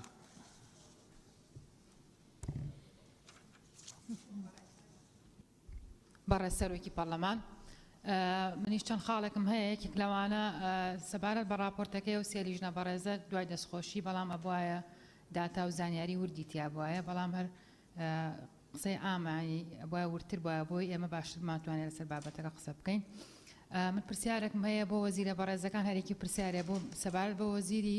ڕۆشنبیری دوو خاڵم هەیە هەر قسەی عام نییە سەرچنارخان قسەی زانستی و داتایە داتایەکم بەرە تکاکەم بەڕێزان ئێمە هەمان زەمیلی یەکترین بە ئیش و کاری یەکتری و هەوڵ و تێکۆشانی لیژنەکان نادیدە نەگەن ئێمە دانیشتێکی پەرلەمانەکەین دانیشتنی پەرلەمانەکەین ئەبێ نەتیجەیەکی بەڕێز وەزیری ڕۆشنبیری سەبارەت بە گەنج و لاو تا ئێستا جەنابتان چ بەرنامەیەکتان هەیە بۆی لەبری ئەوەی لە نێرگەلەخانە و کافتریاخانەکانە بن و دەست بەنە یەکتری و یەکتری بکوژن چ بەرنامەیەکی ڕۆشنبیریتان هەیە بۆ بابەت ئەمە خاڵی دوو میدیاکان بەڕاستی میدیاکان بەس ئەو هەموو کەناڵانەی کە هەیە بەبێ سانسۆر شێوازی کوشتن پیشانی خەڵکەیەن و دوایش خەڵک ممارەسەیەکات و ئەم بابەتەی لێ ئەکەوێتەوە ئێوە بۆ ئیجراعات ناکەن بۆ سانسۆر نییە سەبارەت بە بەرنامەی یاسای چەک ئەمەیان تایبەتە بە پەرلەمان یاسای ژمارە 16 ساڵی 1993 ڕاستە هەڵگرتنی چەک بەپێی مادەی 21 فەقەرەیەک و فەقەرە 3 ئەوە تاوانە نابێ بەبێ مۆڵەت هەڵگیرە بەڵام لە هەمان کاتە خۆم کوشتانە هەر بە چەک ناکرێت ئەی چەقۆ ئەی ئالە حادەکانی تر ئێمە بێ و یاسایە چۆن هەڵگرتنی چەک بەبێ مۆڵە قەدەغەیە ئەبێ بە هەمان شێوە چەقۆ و ئەو کەتەر و ئەو بابەتانەی تریشی کە خەڵکی پێکوژە لە هەرێمی کوردستان هاوڵاتی هەرێمی کوردستانی پێکوژە بێوانش قەدەغە بکرێت و هەموار بکرێتەوە سەبارەت بە هۆکاری ئابووری حکوومەتی هەرێمی کوردستان بە دەرەجە یەک بەرپرسە خەڵک بۆیە تەحملی نەماوە لە بەرامبەر بەیەکتر لەبەرەوەی گیرفانی بەتاڵە هەلی کاری نییە گەنجان سەری خۆیان هەڵەگرن و پەنا بۆ ئەوە بکە لە یەک قسەکردنا لەگەڵ هاوڕێکەیە نەتوانن یعنی چەنە خۆیان تاوانبان بە هەمان شێوە حکوومەتیش بە هەمان شێوە وەزارەتی ئەوقاف 20 ثانیە بوو کاک شێخ زاهر فەرموو 2 دقە و 20 ثانیە بوو بنووسن بۆیان بنووسن فەرموو کاک شێخ زاهر بە ناوی خۆی گەورە دادپەروەری بەڕێز سەرۆکی پەرلەمان دیارە زۆربەی ئەو سەرنج و تێبینیان نەمن برادران کردیان بەڵام دوو پرسیارم هەیە لە یەکێکیان وەزیری ڕۆشنبیری و ئەوەی تریشیان لە وەزیری کار و کاروباری کۆمەڵایەتی زۆرمان نەماوە سێ چوار زەمیلتان ماون بەوانش پرسیارەکان بکەن دوای پشوەکە وەرەگرین و گفتوگوی خۆتان کەن بەڕێز وەزیری ڕۆشنبیری وەک دەزانین چەندین دراما و فیلمی بێگانە کە دۆبلاژ کراون سەر زمانی کوردی لە تیڤیەکان شەو ڕۆژ بەڵاو دەکرێنەوە ئایا وەزارەتی ڕۆشنبیری بۆ ناتوانێت ڕێگری لەم بابەتە بکات و کە لە کاتێکدا ئەمانە دژی ئادابی عام و نیزامی عامن. خاڵێکی تر پرسیار بۆ وەزیری کار و کاروباری کۆمەڵایەتی بەڕێز وەزیری کاروباری کۆمەڵایەتی وەک دەزانین کەسێک کە تاوان ئەنجام دەدات ئەو کەسە سزا دەدرێت و لە دەستگای ئیسلاحیەکان و هەدەفی سزاش ئەوەیە کە ئەو کەسە ئیسلاح بکرێ و بۆ ئەوی جارێکی تر بگەڕێتەوە ناو کۆمەلگا بۆ ببتە ڕادعێکیش بۆ ئەو کەسانی تر کە تاوان نەکەن. بەڵام دەبینین ئەو کەسانی کە تاوان ئەنجام دەدەن بە تایبەتی تاوانی کوشتن کاتێک کە بەند دەکرێن و سزاکەیان تەواو دەبێتیان بە هەر هۆکارێکی عەفویان بەردەبن جارێکی کرد دەگەڕێنەوە سەر ئەو تاوانە لە کاتێکدا ئەمە ئەرچی وەزارەتی کاروباری کۆمەڵایەتیە بۆ ئیسلاحکردنی ئەو کەسانە بۆ ئەوەی دووبارە عەود نەکەن و نەگەڕێنەوە سەر تاوانەکانیان و زۆر سپاس. کاک جەلال محەممەد فەرموو. بەناوی خوای گەورە و میهرەبان بەڕێز سەرۆکی پەرلەمان بە خێراتنی تیمی حکوومەتەکەم و هەروە سوپاسی بە ڕێزان لیژناکەم بۆ ئامادەکردنی راپۆرتەکە. دیارە گەر ئێمە بگەڕینەوە مێژوو لە سەرەتای دروستبوونی مرۆڤایەتیەوە تاوان وجودی هەیە واتە تاوان بە هیچ شێوەیەک ناتوانرێ بنەبڕ بکرێ بەڵکو دەکرێت ئەو ڕێژەی کە هەیە کەمتر و کەمتر بکرێتەوە و لە هەرێمی کوردستانیش خۆشبەختانە ئەگەر چی تاوانەکان ناخۆشن و تەمەنای کەمبوونەوەی ئەکەین بەڵام تا ئێستا حاڵەتە و نەبووەتە دیاردا بەڵکو یەکێک لە هۆکارەکانی ئەساسیەکان ڕاگەیاندن هەم زۆر شێوازی تاوانەکان گەورە دەکاتەوە لەلایەک دوو لەلایەکی تر تەسیلی سلبی لەسەر دەرونی تاک دروست دەکات کە ئەمە خراپە و پرسیارەکەم بۆ بەڕێز وەزیری ڕۆشنبیری بەڕاستی لە زۆربەی وڵاتە پێشکەوتوەکان چۆن ڕۆژنامەنووسی وەرزشی هەیە ڕۆژنامەنووسی اقتصادی هەیە ڕۆژنامەنووسی سیاسی هەیە بە هەمان شێواز ڕۆژنامەنووسی جینایی هەیە واتە تەنها ئەو ڕۆژنامەنووسانەوە لە هەندێک دەتوانن قسە لەسەر شێوازی کاری تاوانکاری بکەن و لە هەندێک وڵاتەکان یعنی ئەو حقە تەنها بە هەندێک لە دەستگاکانی ڕاگەیاندن و میدیاکانیش دەدرێ کە قسە لەسەر با بڵین شێوازی تاوانکاری بکەن چونکە قسەکردن لەسەری خەڵکی پرۆفیشناڵێوێ و لە ئەمریکا زۆربەی ڕاگەیاندن کارەکان یا باڵین زۆربەی دەستگا ڕاگەیاندنە پرۆفیشناڵەکان عەقدی لەگەڵ ئەفسەرێکی خانەنشینی بواری جینایی هەیە کە بە شێوازێک هەواڵەکەدا ڕێژێ سیاخەکەی دا ڕێژێک کە تەسیری لەسەر دەرونی تاک نەبێ بەڕاستی ئێمە لەم ڕۆوە ئەتوانم بڵێم بە جۆرێک لە جۆرەکان کەم تەرخەم بووین و دەستگاکانی ڕاگەیاندن بە شێوازێکی خراپ تەختیی با بڵین ڕوودانی تاوانەکەن و هەر یەک شخصێکە بینی سعات هەشت هەواڵی سیاسی پێشکەشەکە سعاتدا هەواڵی تاوانکاری بڵاوەکاتەوە کە ئەمە لە دنیادا بەم شێوازە و بەم ئینە ڕێگەی پێ نادرێ ئەگەر عەفوم کەی کاکێ من بابەتەکە گرنگە قسەی لەسەرکەمەوە دوو بۆ بەڕێز وەزیری ناوخۆ بەڕاستی هەیکەلەی تەنزیمی پۆلیس لە کوردستان شێوازێکی کۆنەوە خەتەواتی تحقیقی خەتەواتێکی کۆنە کە من ئەزانم ئەوە بەرمەبنای قانونی ئوسوڵی محاکماتی جەزایی خەتەواتەکانی ئەنرێکە مادەی 23 جەلال 20 سانە زیاتر چوی دێ چ بکەم ئەگەر بۆی بنووسی بەڕێزی داواکەم کاک دەکڕێ با فەرموو بۆی بنووسە باش کاک جەلال وەڕێز سەرۆکی پەرلەمان دیارە بابەتە بۆ خۆی بابەتێکی گرنگە جێگەی دەستخۆشیە کە ئەمڕۆ دانیشتێک تەرخان کراوە بۆ قسەکردن لەسەر ئەو بابەتە مرۆڤ بۆ خۆی بوونێکە ڕێز لێ گیراوە لە نای خوای گەورە لە هەموو ئاینەکان و لە تەشریعاتی سەرزەمینیش کە مرۆڤ دای دەڕێژێ خوای گەورە دەفەرمێوە لەقەد کەڕەمنا بەنی ئادەم واتە بەنی ئادەم ڕێزی لێ گیراوە لە کاتێک دەکا بەنی ئادەم لە دەستی بەنی ئادەم دەکوژێ ئەگە هەندێک هۆکاری سیاسی و کۆمەڵاتی و جوواکیە بن بەڵام بە هەر حاڵ ئەگەر ئێمە قسە لەسەر هەرێمی کوردستان بکەین دیارە لەخوا بە زیاد بێ و بابەتە هێشتا نەبووتە دیاردا حاڵەتێکە لێرە و لەوێ ڕووەدا ئەوەشی کە پەیوەستە بە مێینە لە نێو کوشتندا لە ڕاستیا کارل مارکس وتەیەکی هەیە ئەڵێ ئەگەر بتەوێ ڕەوشی کۆمەلگایەک بزانی کە لە چ ئاستێکدا لە پێش بچون بڕۆ بزانە ڕەوشی ئافرەتان چییە بۆیە من لەو سۆنگەیەوە لە وەزیری کار و کاروباری کۆمەڵاتیە پرسم کە ئایا ئێستا لەخوا بە زیاد بێ ئەگەرچی وەکو حاڵەت هەیە لێرە لێ بەڵام پلانتان چییە بۆی کەەوە هەر نەمینێ چونکە بێ بەڕاستی ئافرەت زێتر ڕێزی لێ بگیرێ و من پرسیارم ئاراستەی بەڕێز وەزیری ڕۆشنبیریشە بەڕێز وەزیری ڕۆشنبیری زۆرێک لە برادران باسی ئەویان کرد کە درااماکانی تورکی بۆچی لێرە بازاریان ساخی بێتەوە من شەمانە پرسیارم هەیە بەڵام بە ئیزافەیەوەی کە دەمەوێت بڵێم لە تورکیا ئەم درامانە ستۆک بوون هیچ بینەری نییە کەچی دێ لێرە بازاریان بۆ ساخەکەنەوە و ئێوە چۆن ئەتوانن مەعالەجەیەوە بابەتەکەن هەر لە چوارچێ ئەوەدا ئەوەی کە ئەو کەسەی خۆستان دوجار بەداخەوە وەکو مرۆڤێک نەک وەکو سەر بە چ بەشێکی کوردستانەکەمە بۆ خۆشی جێگەی ڕێزە ئایەوە ئجراعاتی یاساییتان لەمەڕ ئەم دەستگا ڕاگەیاندنانە وەرگرت کە بوونە مای ئەوەی زمینیان خۆش کرد هاان بدرێ بۆی کەم کەسە خۆی بستێنێ خۆشی بکوژێ پرسیارێک بۆ بەڕێز وەزیری ناوخۆ لە یاسای ژمارە 16 ساڵی 1993 لە مادە 6 پەیوەست بە یاسای چەک هەندێ مەرجی داناوە بۆی کە هەر کەسێک مۆڵەتی پێدرێ بەڕاستی مەرجی زۆر سەرەتاین کەسێک کە تەمەنی 18 ساڵ بێ و خەڵکی هەرێمی کوردستان بێ و نەخۆشی دەرونی نەبێ پرسیارەکە بنێری بێ بەڵێ بۆیە حەقە بەڕێز وەزیری ناوخۆ یا پێویستە پەرلەمانی کوردستان ئەم یاسای هەموار بکاتەوە سپاس مەشروعێک تەقدیم کەن کاکمان فەرموو بناغ خدای مازن برای سروج پرلمانی تیم حکومت نینرا انجمن خانمان خیر به سر جوان بابت یه گلکی هستیاره اوش بر هستیاریا ویجی مخابن 30 سال چوی دام و کو پیدوی خو حاضر نکر کو ام آماده کاری قواسا باش بکن کو بشین کنترل جواتی خو کمالگی خوب کن اگر 40 سالت رابردوی ام بینی نبیرا خو مخابن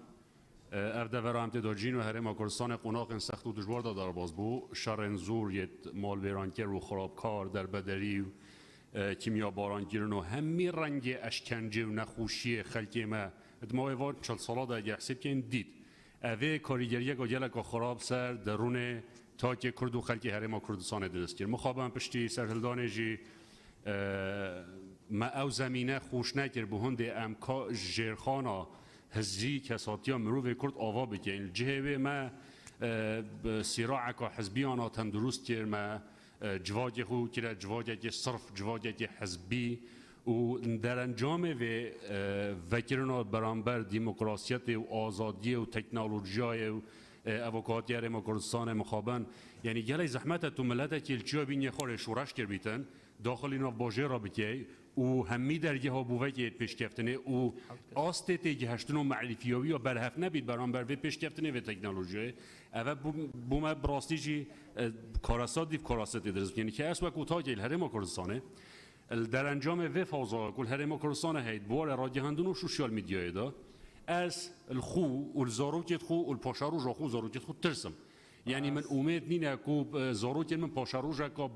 باش و آواگر هبیتن در انجام و فازای من نبیتن آماجب هم موان آخفنا کمه به توالا گوتیم بس وزیر انتای بر من چه پلان و استراتیجیت های بود درست کرناوه دو خالک و گلک و گرین 5 ثانیه دا مخابن گوتارا دینیل هرم کردستانه گوتارا که یا پری رق کینه کرب آخفتنت نشیا برانبر کساتی دیترژی چه اجراعات قانونی تینه برگیرتن یعنی سررای او خلاتیت کوتنا کردن نوام مزجات دوجلای هم دکوه استقلال پیدا کرد. دینینا همو گوتارکی دین تنها او قصی که همو گوتارگا کینه هندگ لوتر نپی به همو بعمومی قصه بکری هدی خان فرق. بشک تاو سپاس. هدی خان فرم.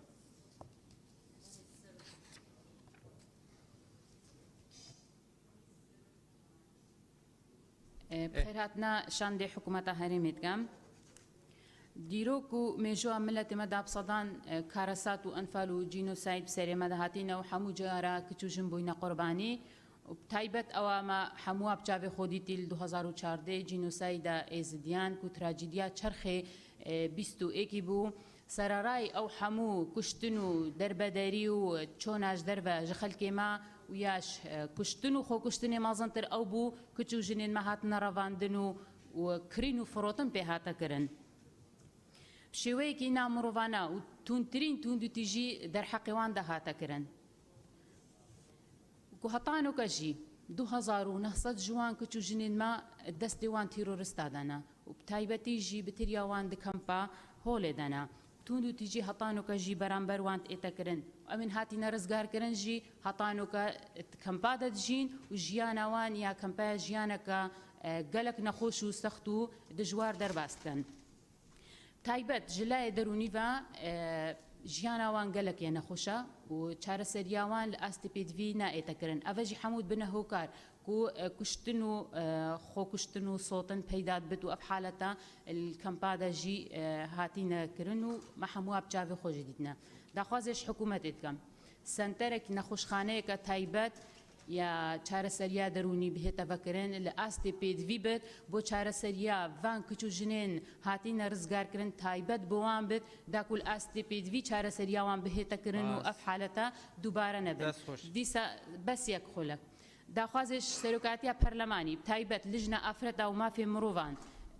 حکوومەتە هەرێمێ ئەنجومەنی باڵای خانمان وەزیری ناوخۆ هەموو ڕێکخراوێن مرۆڤایەتی ناوخۆی و نیودەولەتی بە ئەرکی خۆ بزانم جدی کار بکەن ji بۆ ڕزگارکردناوان کچ و ژناک و هەتان هۆ دەستێوان تیرۆڕادەنە و بکەونە هەمبێزە خێزان و کەس و کارێن خۆ و باوەشە ئازادیە بکەن گەلک سپاس سەوسان خان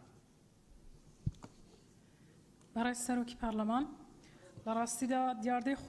کوشتن و خۆکوشتن خۆکوشتنی ئافرەتان پرسێکە کە تەنیا تایبەت نییە بە حکوومەتەوە بەڵکو ئەو بابەتە پەیوەندیدارە بە تاکی هاوڵاتیانی کوردستان و ئەو پرسە هەر لە ناو خانەوادەوە سەر هەڵدەدات و پەیوەندی بە پەروەردەی خانەوادەوە هەیە بۆیە من دەپرسم لە وەزیرە بەڕێزەکانی حکوومەتی هەرێمی کوردستان حکوومەتی هەرێمی کوردستان پلانی چییە بۆ داهاتوو بۆ ڕێگریکردن لەو دیاردەی کوشتن و خۆکوشتن و کەمکردنەوەی ئامارەکان دووەم ینی لە ئەنجمەنی خانمان دەپرسم و لە ڕێکخراوەکانی کۆمەلگای مەدەنی و ژنان دەپرسم کە تا ئێستا ڕۆڵیان چی بووە لە کەمکردنەوەی ڕێژەی تونند و توژی لە ناو کۆمەلگا و پلانیان چییە بۆ داهاتوو ئەوەی تر لە ڕاستیدا وەزارەتی ڕۆشنبیری ینی کە ڕۆڵێکی زۆر گرنگ پێویستە بگێڕێ کە ئایا وەزارەتی ڕۆشنبیری چ ڕۆڵێکی هەبووە لە وشیارکردنەوەی کۆمەلگا و بە تایبەت لە بواری ڕاگەیاندنەوە چکە زۆر جار ینی ئەوە میدیاکانن کە هەواڵێک بڵاو دەکەنەوە دەبنە هۆکار بۆ ئەوەی کە لە ڕاستیدا بۆ دەبتە هۆی ئەوەی کە بە خراپ گواستنەوەی هەواڵێک دەبنە هۆکار بۆ ئەوەی کە ڕێژەی تونند و تیژی زۆرتر بکرێت و ئەو دیاردەیە لە ناو کۆمەلگا پەرە پێ بدرێت چکە میدیاکان دەتوان بە باشترین شێوە ڕۆڵی خۆیان ببینن و بەرنامەی باش دابنێن بۆ ئەوەی کۆمەلگا وشیار بکرێتەوە و بەرنامەی باش دابن بۆ نمونە بە پەخشکردنی بەرنمەیەکی ڕۆژانە لە کاناڵەکان یان هەفتانە لەسەر پرسی ژن مافی ژن کەمکردنەوەی تونند و تیژی لە ناو کۆمەلگا دژی ئافرەتان لە ڕاستیدا پێویستە ینی بۆ ئەم مەسەلەیە ینی میدیاکان گرنگی زیاتر بۆ بوارە بدەن وە کارناس و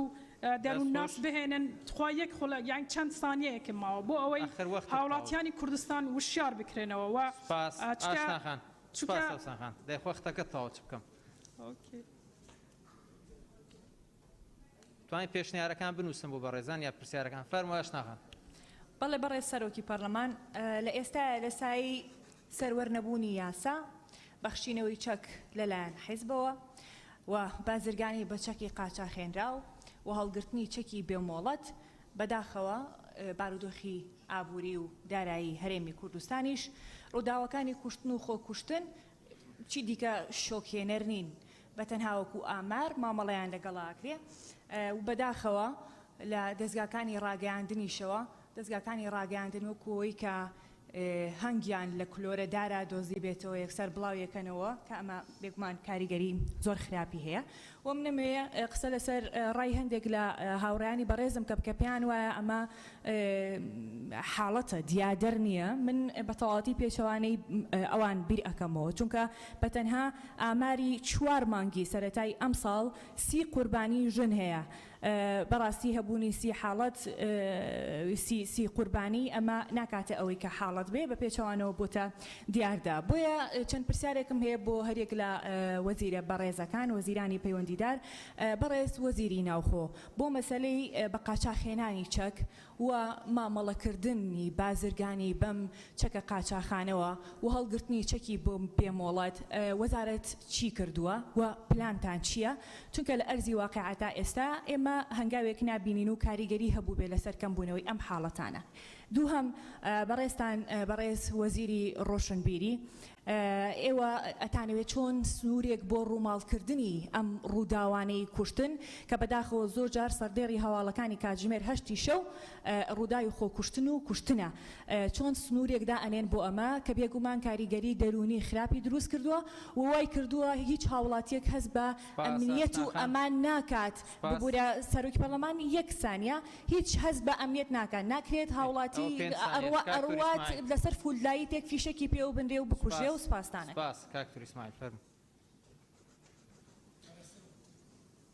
کاک دکتۆر ئیسماعیل بەڵێ سەر دوای جەناب تۆ کاک مەمی فەرمو کاکە ئیسماعیلمان لە زۆر دیرن سەرچاو بەڵێ سەرۆکی پەرلەمانی بەرێز ئەس بێژم پێتیڤی ئەم دەستی خوب داینە سەر مشکلە حەقیقی لەکوێیە الکیرەیە ئەو کوشتن و کوشتکاری دروست بیتن ئەم اعترافێکی بکەین ئەس بینم ئەدوان خاڵادا کۆن بیتن ئێک یاسا سەروەرنینە نایەتە بجهینان یاسا درستایی نایەتە بجارینان ئەگەر هاتە بجهینان جی بۆ فەقیری ڕەنگێکەیە بۆ بەرپرسی و خودان پشتی ڕەنگێکی دیە و ئەگەر أو قانون إلهي هات باب جهينان قصاصي دا ولكن في القصاص حياة يا أولي الألباب براستي هندا حالات كشتني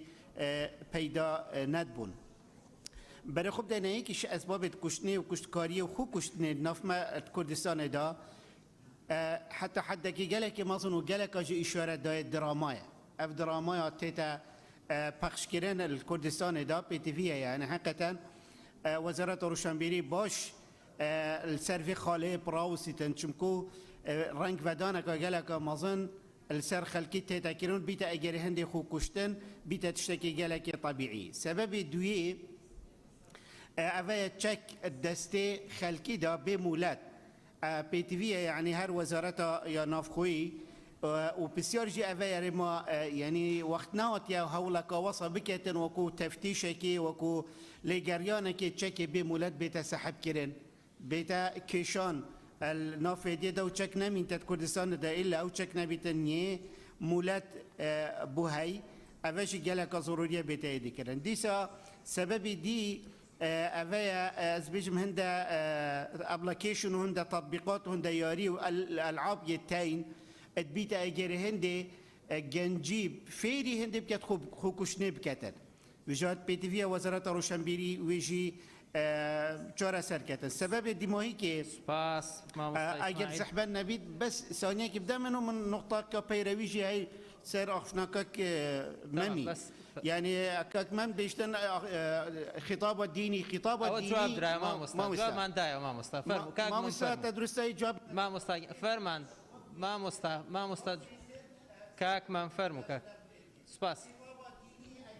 كاك من فرمو كاك من فرمو جواب درا ما مستوى اسماعيل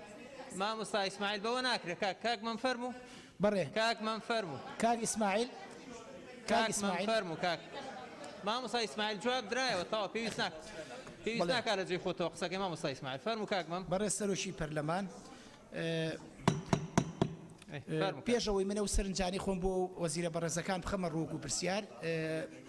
هیوادارم ئەو سێ لیژنە بەڕێزە ئەندامانی و سێ لیژنە هاوکارەمان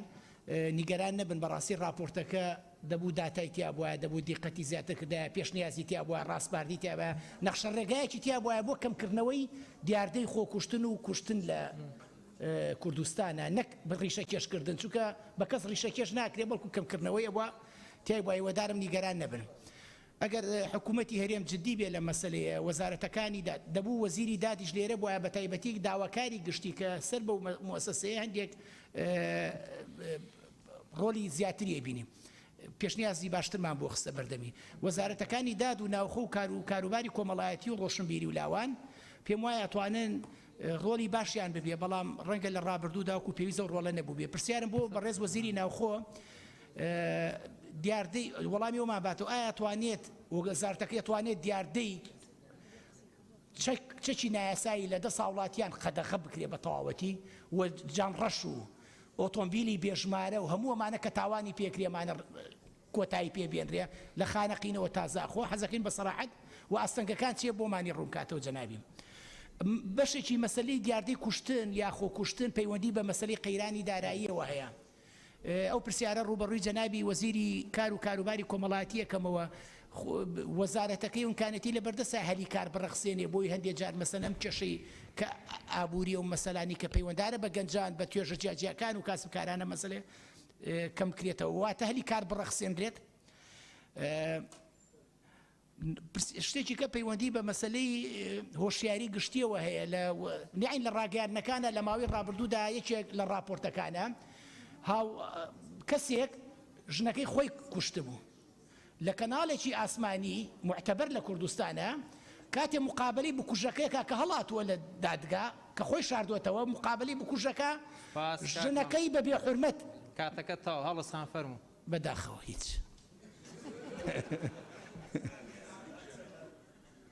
فەرموو ئەگەر خاڵەکانتان یەک بە یەک باس بکەن بەبێ مقدمە و شەرح باش پەیامەکە ئەگەێنن فەرموو هەڵس خان برای سروکی پرلمانی سبارت پشتگیری من با آخفتنت کاکممی من جفتی بینی هبون یعنی بیتوی با آمار و داتا تدابون گل هندی جیدا من هندک بسیار دوی راپورت دادیتن لایند پیوندی دار الویر آماده نبوینه کو برسوی بدن بو نمونه خلاصه آیا گرفت هیت کو جیب جیکر نوان یا سادا شلای دادگه هادا کی ده برسواوی بسیاری بو مدتن هروسا خالا حفظ جی پسیاریا توجیه کری بو انجمن خانمان امزانی دیف پیروی انجمن خانمان نشیتن برسوا وان پسیارا بداتن برنده ام دخازت کینش لجدد معنی برسوا وان پسیارا بداتن پسیارا کادیتر هبو بو لجند معنی اویا گلک سکتر کاتنا یک برزندان پارلمان ما آخر همی جارا آخر پرانیا سکتر آید کرینه تکدالی بحث سکتر آبوری نکریه آیا قیران آبوری نبویه اگر کو افروکه دیار دا خو کشتن تایبتیت ناوجنا دا چونکی بارگرانیا دارایی پترت سرملت وی جنه آیا پیتوینه بوین کو هندک خالجی بین دست نشان کرن کو آبوری جی یا بیجیم قیران آبوری بتا اگر هندک کو اف جنا هنه بریاری بدات جیانا خوب دیمایک بینت من ندیت یا تاریخ دا جنه که خوشی دا و کیفی دا آگر بخدا کر بتن یا گاز بخدا کر بتو خصوص بتن إلا أوي هندك شهوينا برهنده كان بسيارك من تهينش وزيرة معني جناب وزير نافخو الدسبيكا هيفائك الكامبت أوريت هولاتيت ميت إزيل دهوكي بينش حالات خو كشتني تشيبون يعني راستي أفا دياردك ترسناق بو آيا فعلا أف بينش كتشت هاني كشتن بو يخرقو كشتن بو أم حسكين أجر در أنجامت لجنت معني الدست وزير ده هبتن بمارون بكاتن هروسا شهاد يكرين بوجي باجيكنا يا ساي تشيك يا جمارة 16,993 بس يا ركادي بو وزير روشنبيري هندك درامات دوبلاج كريتين عرف كرن بري اف خلا برلماني بيتافي برلماني او زنجيري بردوام حتى نو حتى 1500 زنجيرات شوي سباس كاك ملاويسي بەشێک لە پرسیارەکانتان بەڕێزن دووباران ئەکرێت تەئیدی ئەو بەڕێزە بکەن کە پرسیارەکەی کردو بۆی سپود لە وەختەکانتان وەربگرن فەرموو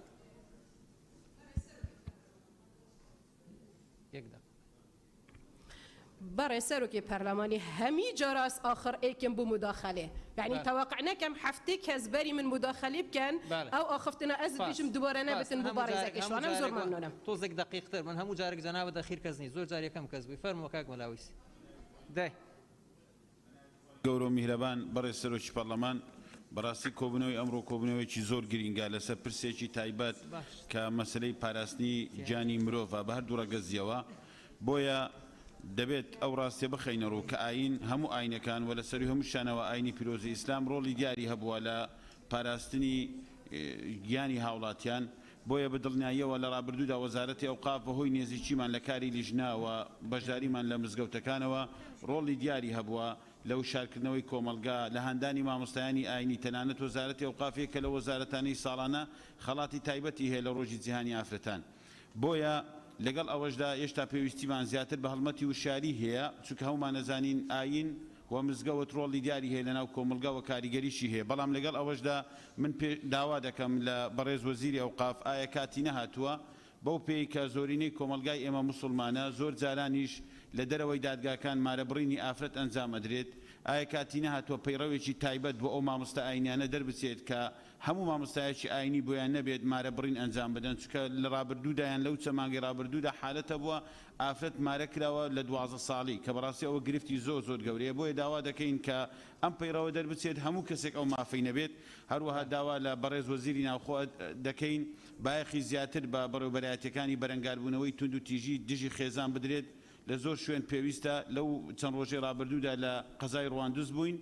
بۆ کارێکی پەرلەمانی لەوێ گرفت هەیە پۆلیسی تونند و تیژی خێزانی نییە هەر شتێکیان هەبی دەبی لە سۆرانەوە پۆلیس بچیت بۆیە پێم باشان ئەگەر حکوومەت توانە و ئیمکانیەتی هەبی زیاتر بایەخ بۆ بابەتە بدەوە بەشێکیش لە کێشە و گرفتەکان پەیوەندیان بە ڕاگەیاندن و تۆڕە کۆمەڵایەتیەکان هەیە لە ڕابردوودا لە پەرلەمانی کوردستان یاسایەکی تایبەت لەسەر